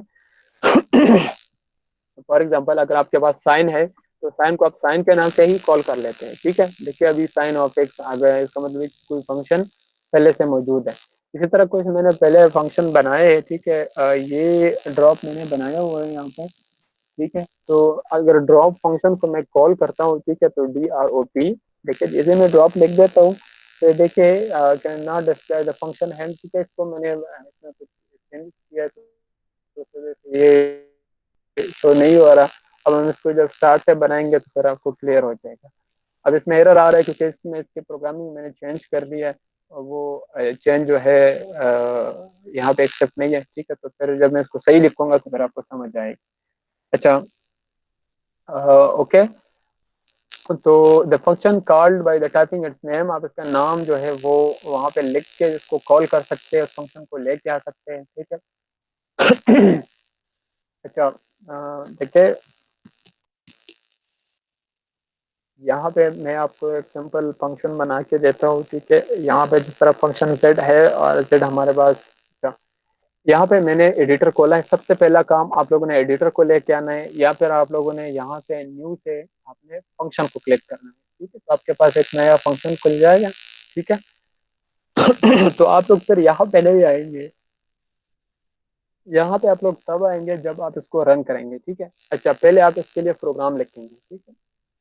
तो हमने क्या पढ़ा कि जब भी आप कोई भी फंक्शन लिखेंगे तो सबसे पहले काम आप लोगों ने क्या करना है, आप लोगों ने फंक्शन लाइन डिफाइन करना है, उसमें पहला वर्ड जो है वो फंक्शन होगा, ठीक है। उसके बाद आप लोग क्या करेंगे, आप लोग जो है ये ब्रैकेट लगाएंगे, ठीक है। और ब्रैकेट में क्या लिखेंगे, वेरिएबल्स, ठीक है, आउटपुट वेरिएबल्स। इस केस में हमारे पास z जो है वो रिक्वायर्ड है, ठीक है। ये z जो है हमें रिक्वायर्ड वेरिएबल है, ठीक है, आउटपुट वेरिएबल है। अच्छा, क्या इसकी आपकी अपनी मर्जी है, कोई भी नाम दे दे, ठीक है। जो थर्ड इक्वल टू के बाद जो है हमारे पास जो चीज होती थी वो इस फंक्शन का नाम होता था, ठीक है।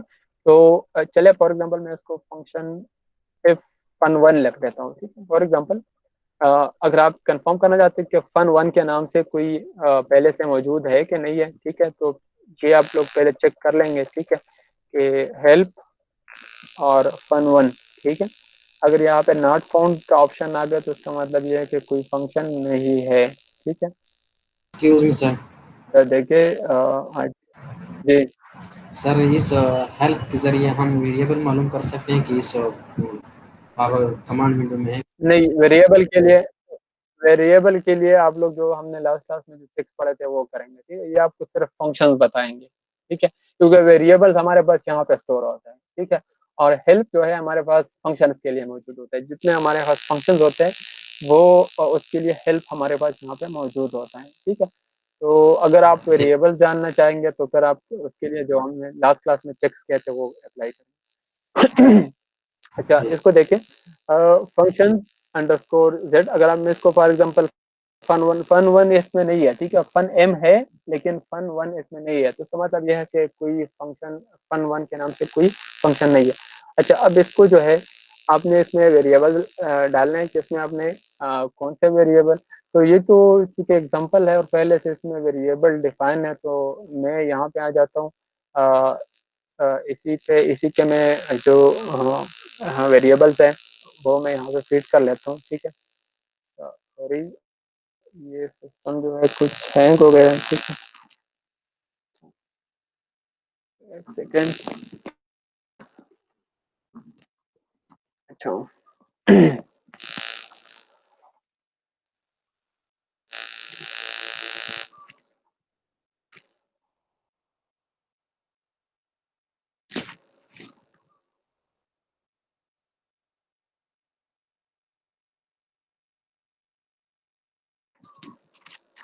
सॉरी, थोड़ा वेट कर ले, ये सिस्टम मेरे ख्याल से हैंग हो गया है, ठीक है।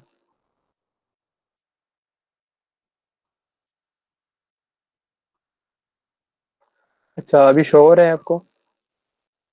Yes sir.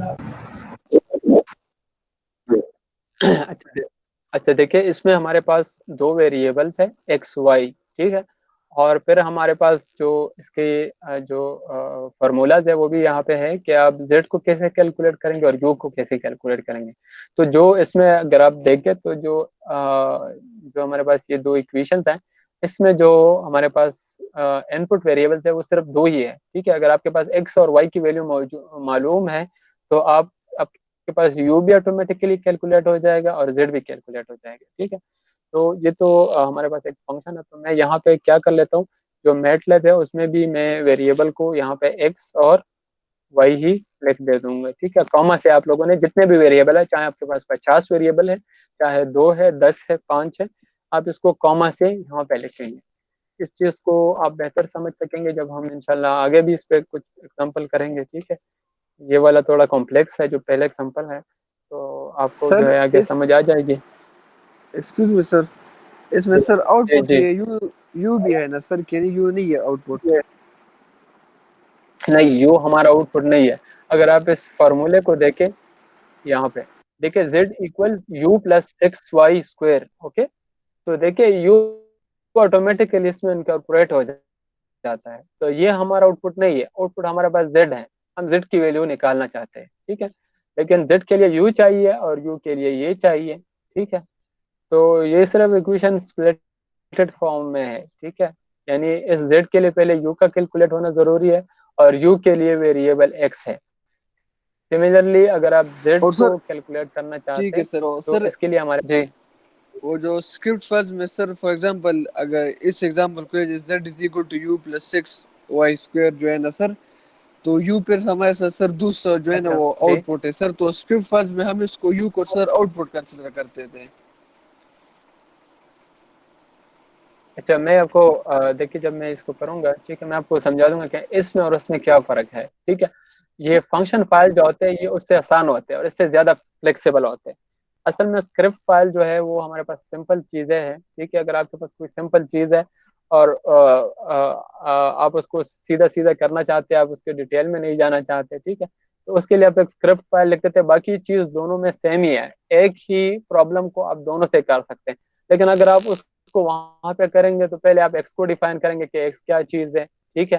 फिर आप यू को करेंगे, ठीक है, इन सारों को करेंगे। फिर उसके रन करने में भी फिर दुश्वारी होगी हर दफा जब जो है। फॉर एग्जांपल एक्स के लिए आप इनपुट लगाना चाहते हैं, ठीक है, तो इसके लिए आप लिखेंगे कि x equal to input enter the value of x, अगर आप इसको मैनुअली लिखना चाहते हैं, ठीक है। तो ये देखिए एक लंबा चौड़ा प्रोसेस हो जाता है। इस तरह अगर आप वाई की वैल्यू मैनुअली इनपुट करना चाहते हैं स्क्रिप्ट फाइल में, तो वहां पर आप लोग लिखेंगे, यहाँ पे इस तरह लिखते हैं ना कि जो हम इसके लिए कमांड लिख देते हैं, ठीक है, कि y equals input enter enter the value, इस तरह लिख देते हैं ना। तो यहाँ पे भी आप लोग देखेंगे कि अगर इसी प्रॉब्लम को किसी भी रैंडम वैल्यूज के लिए अगर मैं यहाँ पे लिख रहा हूँ, ठीक है, तो फंक्शन फाइल में कितना आसान है और स्क्रिप्ट फाइल में कितना मुश्किल है। वहां पे आप इतनी बड़ी प्रोग्रामिंग लिखते हैं, यहाँ पे आप सिर्फ इसके फार्मूले लिखते हैं, ठीक है। तो वैसे आप इसको उससे भी कर सकते हैं और ऐसे भी कर सकते हैं। अभी जब मैं इसको करूंगा तो आपको समझ आ जाएगी, ठीक है।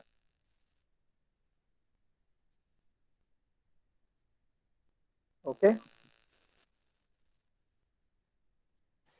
Yes sir.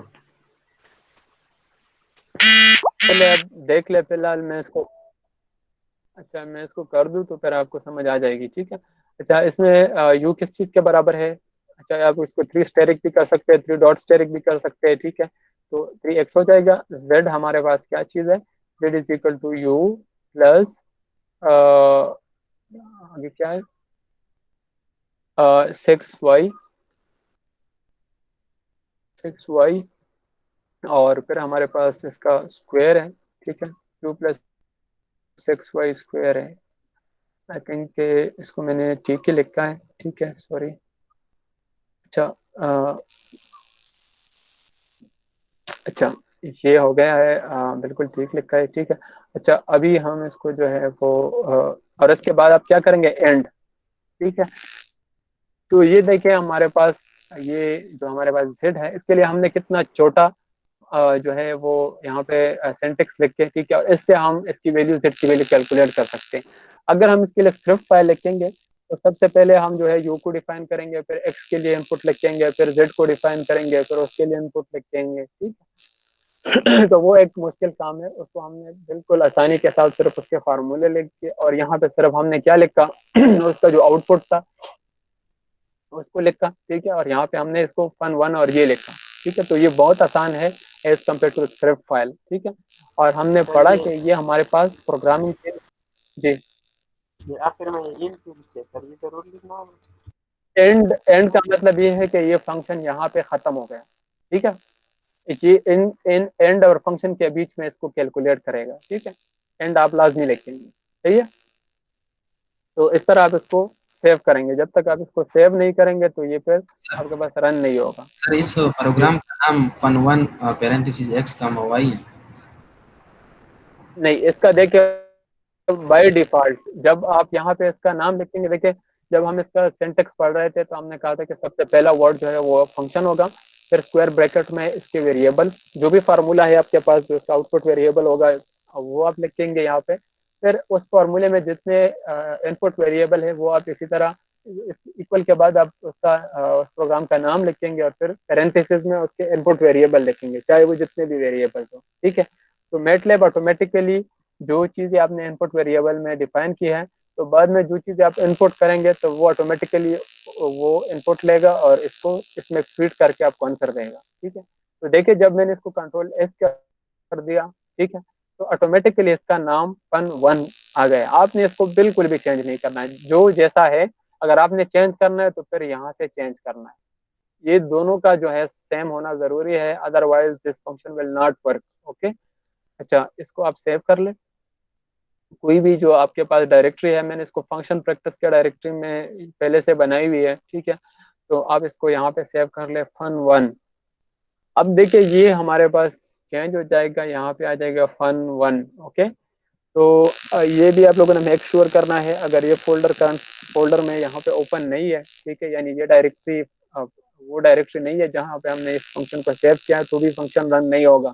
ठीक है, अब देखिए एक दूसरा जो डिफरेंस है हमारे पास स्क्रिप्ट फाइल में और फंक्शन फाइल में, वो ये है कि आप इसको डायरेक्टली यहाँ पे रन नहीं कर सकते। ठीक है, देखिए आपको एरर दे रहा है, हालांकि कोई एरर भी नहीं है, हमारे पास करंट फोल्डर भी वही है। ठीक है, फंक्शन ओपन है और हमारे पास ये भी सही है और हमारे पास कोई गलती भी नहीं है। ठीक है, ये आप इस तरह रन नहीं कर सकते जिस तरह आप स्क्रिप्ट फाइल रन करते हैं। ठीक है, इसी फंक्शन को कॉल करने का अपना तरीका है। अगर आप इसका यहाँ पे नाम भी लिखते जिस तरह हम स्क्रिप्ट फाइल में लिखते थे, तो ये रन नहीं होगा। ठीक है, वो कॉल करने का तरीका ये है कि आप fun1 लिखेंगे, फिर आप स्क्वायर ब्रैकेट लगाएंगे। ठीक है, तो देखिए अब ये जो चीज मैं कह रहा था कि ये हेल्प आपके पास ऑटोमेटिक आ जाएगी। अगर आपके पास कोई फंक्शन बना हुआ है तो ये जो है आपको ऑटोमेटिकली ये हिंट दे देगा। ठीक है, अब देखिए जो वेरिएबल्स मैंने इस fun1 में लिखे थे वो ऑटोमेटिकली मुझे यहाँ पे शो हो रहे हैं। इसमें एक एक्स वेरिएबल है, एक वाई है। ठीक है, तो आपको अंदाजा हो रहा है कि यहाँ पे इसमें दो वेरिएबल्स हैं, आपने एक्स की वैल्यू पुट करनी है और वाई की पुट करनी है। फॉर एग्जांपल एक्स की वैल्यू 3 है, तो जैसे मैं कॉमा लगाऊंगा 4 लगाऊंगा, इसको इस तरह करूंगा, तो ये देखिए इसने जेड की वैल्यू भी कैलकुलेट कर दी है और यू की भी कैलकुलेट कर दी है। अब देखिए अगर ये हमारे पास स्क्रिप्ट फाइल होता तो पहले मैंने एक्स की वैल्यू डालनी होती, ठीक है, फिर वो दूसरी। ठीक है, और ये हमारे पास कोई मुश्किल काम होती, इस तरह जो ये चीज़ है ये प्रोग्राम भी लंबा चौड़ा होता है। ठीक है, अब देखिए इसका फायदा क्या है कि ये आपके पास एक यूजर डिफाइंड फंक्शन है, आप इसको किसी भी वक्त यूज कर सकते हैं। सिर्फ और सिर्फ आप इसका नाम जो है वो लिखेंगे। ठीक है, जिस तरह fun1 है। ठीक है, आप इसको कोई भी दूसरे वैल्यू जो है बिल्कुल सिंपली दे सकते हैं, एक ही कमांड में आप इसको दो वैल्यू दे सकते हैं, अपनी मर्जी के कोई भी पैरामीटर दे दिया करें और आपके पास आंसर आ जाया करेगा। ठीक है, तो as compare to script file, function files are more flexible to the input. Okay, it is easy to use, आप इसको आसानी से यूज कर सकते हैं। ठीक है, तो लेकिन इसमें सिर्फ यह है कि आपने थोड़े जो है टेक्निकली इसको देखना होगा। वो बहुत आसान होते हैं, उसमें तो हम सिंपल चीज़ें डिफाइन करते हैं कि ये वेरिएबल है, ये तो जी वेरिएबल है। ठीक है, वो बिल्कुल बच्चों जैसा काम होता है। जी सर, हमें तो यू की वैल्यू नहीं चाहिए, तो हम यू के बाद उसमें कॉलम क्यों नहीं लगाते यहाँ पे? बिल्कुल लगा सकते हैं। ठीक है, अगर आप इसकी वैल्यू नहीं स्क्रीन पे देखना चाहते तो ये लगा दे, सेव कर ले। अब देखिए दोबारा यहाँ पे मैं लिखते तो वो नहीं आएगी यहाँ पे नजर में। ठीक है, 1 2, ओके, तो क्लोज कर ले। तो सॉरी, fun1 है। ठीक है, मैंने फन लिखा यहाँ पे। ठीक है, fun1 के नाम से कोई फंक्शन नहीं है।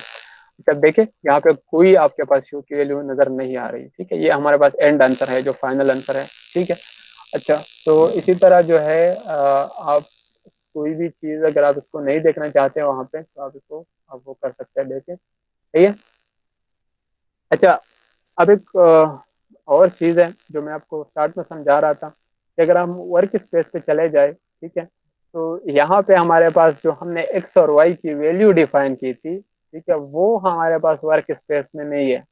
ठीक है, ठीक है कि नहीं है? मैंने एक्स की वैल्यू क्या दी है, एक्स की वैल्यू मैंने 1 दी है और वाई की वैल्यू मैंने वन 3 दी है। वो यहाँ पे शो नहीं हो रही, बल्कि ये पहले से अगर कोई वेरिएबल है तो ये वही वैल्यूज है। ठीक है, यहाँ पे जो सिर्फ शो होगा वो इसका फाइनल, आपके पास कोई चीज आपके पास वर्क स्पेस में नहीं होगी जब आप कोई फंक्शन रन कर रहे हैं। लेकिन अगर ये आपके पास स्क्रिप्ट फाइल होता, ठीक है, तो उस केस में इसके वेरिएबल्स भी शो होते हैं। और वो चीज मैं आपको यहाँ पे समझा देता हूँ। ठीक है, अगर मैं यहाँ पे आ जाऊँ बिन फोल्डर में, ठीक है, बिन फोल्डर में हमने मैटलैब प्रैक्टिस किया था। ठीक है, और इसमें रन कर देता हूँ। ठीक है, सिंपल और अंडरस्कोर 1। ठीक है, अच्छा, enter the value of x 2। ठीक है, अच्छा, वाई ऑटोमेटिकली जो भी प्रोग्राम था ये उस वक्त हमने बनाया था। ठीक है, तो देखिए एक्स की वैल्यू यहाँ पे रिकॉर्ड हो गई है। ठीक है, और वाई की वैल्यू भी यहाँ पे शो हो गई है। ठीक है, example underscore 2, enter the final time in second, for example 3:45। Okay, अच्छा, enter the final time in second, undefined function और जी। करंट फोल्डर में देखें, इसमें कोई गलती है, जी टी। पहले एग्जांपल 3 को रन करते हैं, शायद इसमें कोई गलती हो गई है। ठीक है, वहाँ पे प्रोग्रामिंग में। अच्छा, enter the value of T1, क्योंकि enter the value of T2 15, the value of T3 16।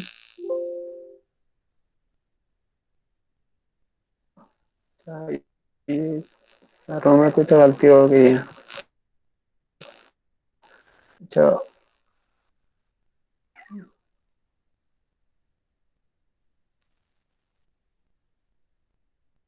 N20 में क्या गलती है, टी और वाई टी।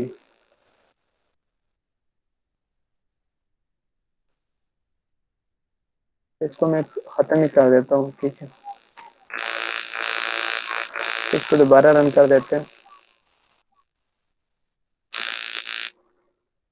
अच्छा, 12 15 17। अच्छा, देखिए हमारे पास अब दोबारा जो है, मैंने इसमें इसमें कोई गलती थी तो मैंने पूरा वो सेंटेंस खत्म कर दिया। ठीक है, क्योंकि ये हमारे पिछले क्लास का काम था, शायद इसमें बाद में कोई गलती हो गई थी। अच्छा, देखिए, यहाँ पे देखिए जो मैंने T1 T2 T3 की वैल्यू पुट कर ली है, वो सारे कुछ यहाँ पे आ गई है। ठीक है, ये देखिए वाई डिफरेंस है स्क्रिप्ट फाइल में और जो हमारे पास फंक्शन फाइल है, कि जब हम स्क्रिप्ट फाइल को रन करते हैं तो उसके जितने भी वेरिएबल्स होंगे जिनके वैल्यूज हम पुट करते हैं, वो सारे हमारे पास वर्क स्पेस में सेव होंगे। लेकिन अगर हमारे पास फंक्शन फाइल होगा तो उसमें सिर्फ फाइनल आंसर वर्क स्पेस में आएगा यहाँ पे, और इसके अलावा जो वेरिएबल्स के वैल्यूज होंगे वो उसी फंक्शन के अपने टेम्पररी मेमोरी में सेव होंगे, ना कि यहाँ पे। ठीक है, I think it should be clear now.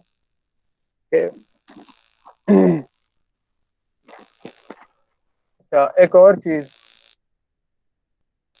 ठीक है, एक और चीज, उसके बाद फिर ब्रेक कर लेते हैं। ठीक है, अच्छा, एक और चीज ये है कि फॉर एग्जांपल आप कोई भी फंक्शन लिख देते हैं, इसको मैं क्लोज कर देता हूँ क्योंकि we are not interested in this class, क्योंकि ये लास्ट क्लास था हमारा। ठीक है, मैं यहाँ पे CLC कर देता हूँ, और इसको मैं क्लियर भी कर देता हूँ। ठीक है, ये सारी चीज़ें भी क्लियर कर देता हूँ।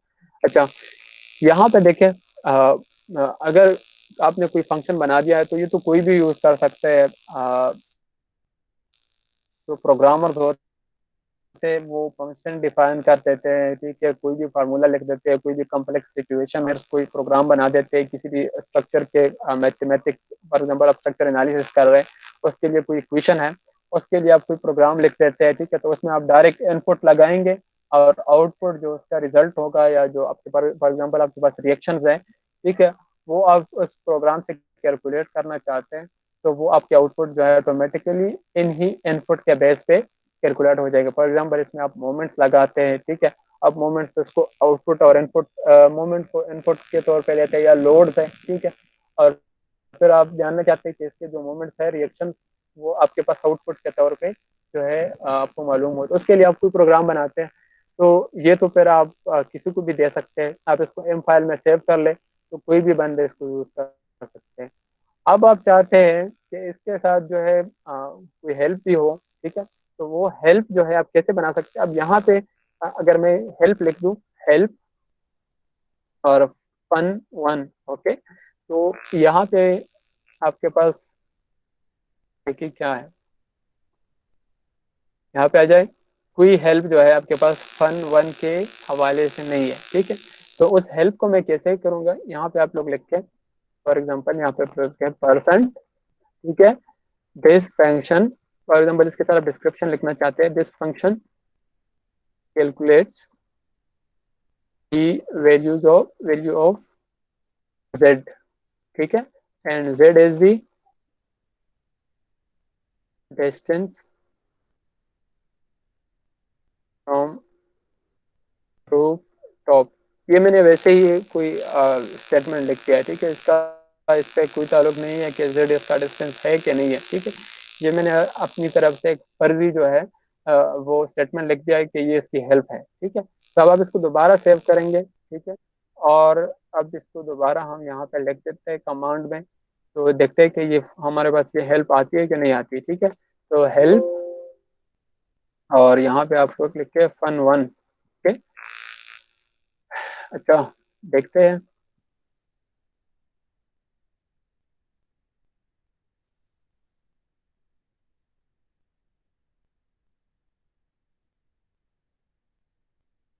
अच्छा, करंट फोल्डर जो है हमारे पास, चूंकि ये नहीं है तो इसलिए हमारे पास मेरे ख्याल से हेल्प शो नहीं हो रही। Let's change the folder to the function practice, okay, फिर चेक करते हैं। अच्छा, अब दोबारा करते हैं हेल्प। अच्छा देखिए, अब चूंकि हमारे पास फोल्डर वही नहीं था जिस डायरेक्टरी में हमने इसको सेव किया था, ठीक है। अब देखिए यहाँ पे आप लोग देख सकते हैं, this function calculate the value of z and z is the distance from roof top, okay. तो कोई भी बंदा अगर इस प्रोग्राम को फिर यूज कर रहा है जो आपने बनाया है, ठीक है, और उसको कोई हेल्प चाहिए कि ये z है क्या चीज, ठीक है, तो वो उसका नाम लेके यहाँ पे इसको कर सकते हैं, ठीक है। ये हेल्प जो है, आप इसमें जितने भी प्री डिफाइंड फंक्शन है उनमें से किसी भी फंक्शन के बारे में अगर आपको हेल्प चाहिए, ठीक है, तो आप उसके लिए भी कर सकते हैं, ठीक है। फॉर एग्जांपल आप लिखते हैं कि हेल्प कॉज, ओके, तो ये आपको कॉज के कमांड के बारे में जो है वो हेल्प देगा कि कॉज क्या चीज़ है, ठीक है। इधर गए।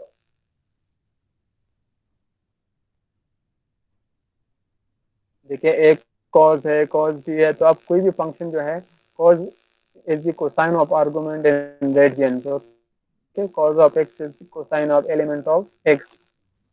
तो इस तरह आप किसी भी फंक्शन के बारे में हेल्प ले सकते हैं, ठीक है। यहाँ तक कोई क्वेश्चन है तो वेल आप पूछ सकते हैं, ठीक है। अगर नहीं है तो फिर हम थोड़ा ब्रेक लेते हैं, ठीक है, और ब्रेक के बाद जो है हम जी सर, दोबारा इंशाल्लाह फिर इसको कंटिन्यू करेंगे, ठीक है। कोई इसके क्वेश्चन है बाद तो आप पूछ सकते हैं जी। सर अगर ये पॉइंट रिपीट करें तो क्या चीज़, हेल्प, हेल्प रिपीट कर दूँ? यस सर, हाँ। यस। अच्छा, ओके। तो देखिए यहाँ पे कोई फंक्शन है आपने बना दिया है, ठीक है, और आप चाहते हैं कि ये फंक्शन जो है आपको तो पता है कि इसमें वेरिएबल क्या है, और आपको पता है कि इसमें आपके पास आउटपुट वेरिएबल क्या है, इनपुट वेरिएबल क्या है, और ये प्रोग्राम किस चीज़ के लिए आपने बनाया है। लेकिन फॉर एग्जांपल ये प्रोग्राम आप किसी जनरल पब्लिक के लिए जो है आप इसको बनाना चाहते हैं या अपने दोस्त को देना चाहते हैं, ठीक है, तो उसको कैसे पता होगा कि एक्स इसमें क्या चीज़ है और वाई क्या चीज़ है, ठीक है। तो उसके लिए फिर आपको हेल्प जो है वो देनी पड़ेगी, ठीक है। और वो हेल्प आप कहाँ पे बना सकते हैं, जो पहला फंक्शन लाइन होगा उसके बाद आप लिखेंगे यहाँ पे, ठीक है। और आपको पता है कि जब भी हम कोई कमेंट लिखते हैं तो उससे पहले हम परसेंट लगाते हैं, तो आप इस तरह परसेंट लिखेंगे, और जो भी इस प्रोग्राम के बारे में आप लिखना चाहते हैं कि ये हमारे पास क्या प्रोग्राम है, जेड हमारे पास क्या चीज़ है, एक्स क्या चीज़ है, वो सारा कुछ जो है आप यहाँ पे लिखते हैं, ठीक है, उसको सेव कर दें। तो फिर आप जब भी इसको मैं कंट्रोल सेट कर देता हूँ, ठीक है, ताकि वो दोबारा जो सेंटेंस लगाया था मैंने इसके साथ वो आ जाए, ठीक है। इसको सेव कर दें, ठीक है, और जब आप इसको हेल्प पे आप चेक करेंगे, ठीक है, हेल्प fun1, लेकिन आपने मेक श्योर करना है कि ये जो फंक्शन फंक्शन 1 आपने बनाए हैं उसी का फोल्डर करंट डायरेक्टरी में ओपन हो। अगर ना हो तो इससे पहले आप लोगों ने देख लिया कि वो हमारे पास हेल्प शो नहीं कर रहा था, ठीक है। अच्छा, तो ये देखिए this function calculate the value of Z, तो ये आपके पास हेल्प, उस बंदे को हेल्प मिल जाएगा कि ये फंक्शन बेसिकली है क्या चीज़ और इसमें जो है वेरिएबल क्या चीज़ें हैं। तो इस तरह आप इसके लिए अगर हेल्प डिफाइन करना चाहते हैं तो फिर इस तरह करेंगे। अगर मैं इसको मिटा दूँ और इसको मैं सेव कर दूँ, ठीक है, तो यहाँ पे कोई हेल्प नहीं मिलेगा मुझे। देखिए no help found for fun1.m, इसके लिए कोई हेल्प मौजूद नहीं है, ठीक। तो इस तरह से जो है आप हेल्प डिफाइन कर सकते हैं, ठीक है एक्सक्यूज मी सर। जी। सर फंक्शन फाइल को बनाने के लिए हम एडिट टाइप करते हैं कमांड विंडो में। क्या करते हैं? एडिट से ये फंक्शन फाइल बन हाँ जाता है। हाँ हाँ बिल्कुल। आप या तो एडिट से जो है नया फंक्शन फाइल बना सकते हैं या फिर न्यू से फंक्शन पे जा सकते हैं, ठीक। ये दो तरीके हैं इसके लिए, ठीक है। सही है। अच्छा, अभी हम जो है इंशाल्लाह 10 बजे क्लास स्टार्ट करेंगे, ठीक है जी जी जी। बाकी लोग जा सकते हैं, अगर किसी का कोई क्वेश्चन नहीं है तो वो जा सकते हैं, ठीक है। 10 बजे आना है, ठीक है, क्लास में। सर जी हम जब ये एग्जिस्ट कमांड दे देंगे ना सर मैटलैब में, अच्छा जी तो जी मेरे बात आ रही है जी सर। जी जी जी एग्जिस्ट कमांड में दे देता हूँ, बोले। लेकिन मैं अपना वेरिएबल चेक कर लेता हूँ कमांड सर, वो वर्क स्पेस में वेरिएबल चेक कर लेता हूँ कि वहाँ पे सर ये वेरिएबल है या नहीं है सर। सर अच्छा मैं जी, साइन का दे देता हूँ, मैं मेरे पास तो वर्क स्पेस में नहीं होता, फिर भी वो मुझे आंसर 5 दे देता है, मतलब ये है कि ये बिल्ट इन फंक्शन में मौजूद है सर। अच्छा तो ये देखिए वो अगर आपके पास यहाँ पे मौजूद है, वो जस्ट कमांड दोनों में चेक करता है मेरे ख्याल से। वो आपके पास फंक्शन में भी चेक करता है और आपके पास जो वेरिएबल है उसमें भी चेक करता है, ठीक है। तो हो नहीं सकता सर, है हमने तो ये कहा था कि कि अगर आप हम जो सर चीज़ सर्च करें वो कोई फंक्शन हो बिल्ट इन उस नाम से। फंक्शन, नहीं सर, सर हमने ये कहा था कि अगर हम मतलब कि जो अपने फंक्शन होते हैं ना सर, हम उसको चेक करने के लिए उसके साथ बिल्ट इन लगा लेते हैं सर। सर हाँ हम बिल्कुल। सर साइन के साथ हम बिल्ट इन नहीं लगाते, फिर भी वो हमें ये दे देता है कि यहाँ पे साइन का मतलब का अपना साइन फंक्शन होता है। मैंने इसको चेक किया था, ठीक है। आप इसको अगर आपके पास ये दोनों या तो बिल्ट इन फंक्शन में या वेरिएबल में है, क्योंकि मैंने आपको कहा था कि आप जो है वेरिएबल और जो बिल्ट इन फंक्शन है उसको एक नाम से सेव नहीं करेंगे, ठीक है, या फाइल को एक नाम से सेव नहीं करेंगे। हो सकता है कि उसी नाम से आपने कोई फाइल सेव किया है, ठीक है, तो भी आपके पास ये आंसर 5 ही आएगा। सेव नहीं किया है, सिर्फ साइन फंक्शन दे दिया है सर, वैसे ही चेक कर रहा था सर। अच्छा चले, ये जब हम बाद में क्लास का जो प्रैक्टिस पीरियड होगा, ठीक है, उसमें मैं आपको आपसे अपनी स्क्रीन शेयर कर दे, मैं वहाँ पे देख लूँगा, ठीक है। ठीक है, अभी ब्रेक ले लें, ठीक है, और उसके बाद जो है फिर हम इंशाल्लाह क्लास को कंटिन्यू करेंगे, ठीक है। ओके,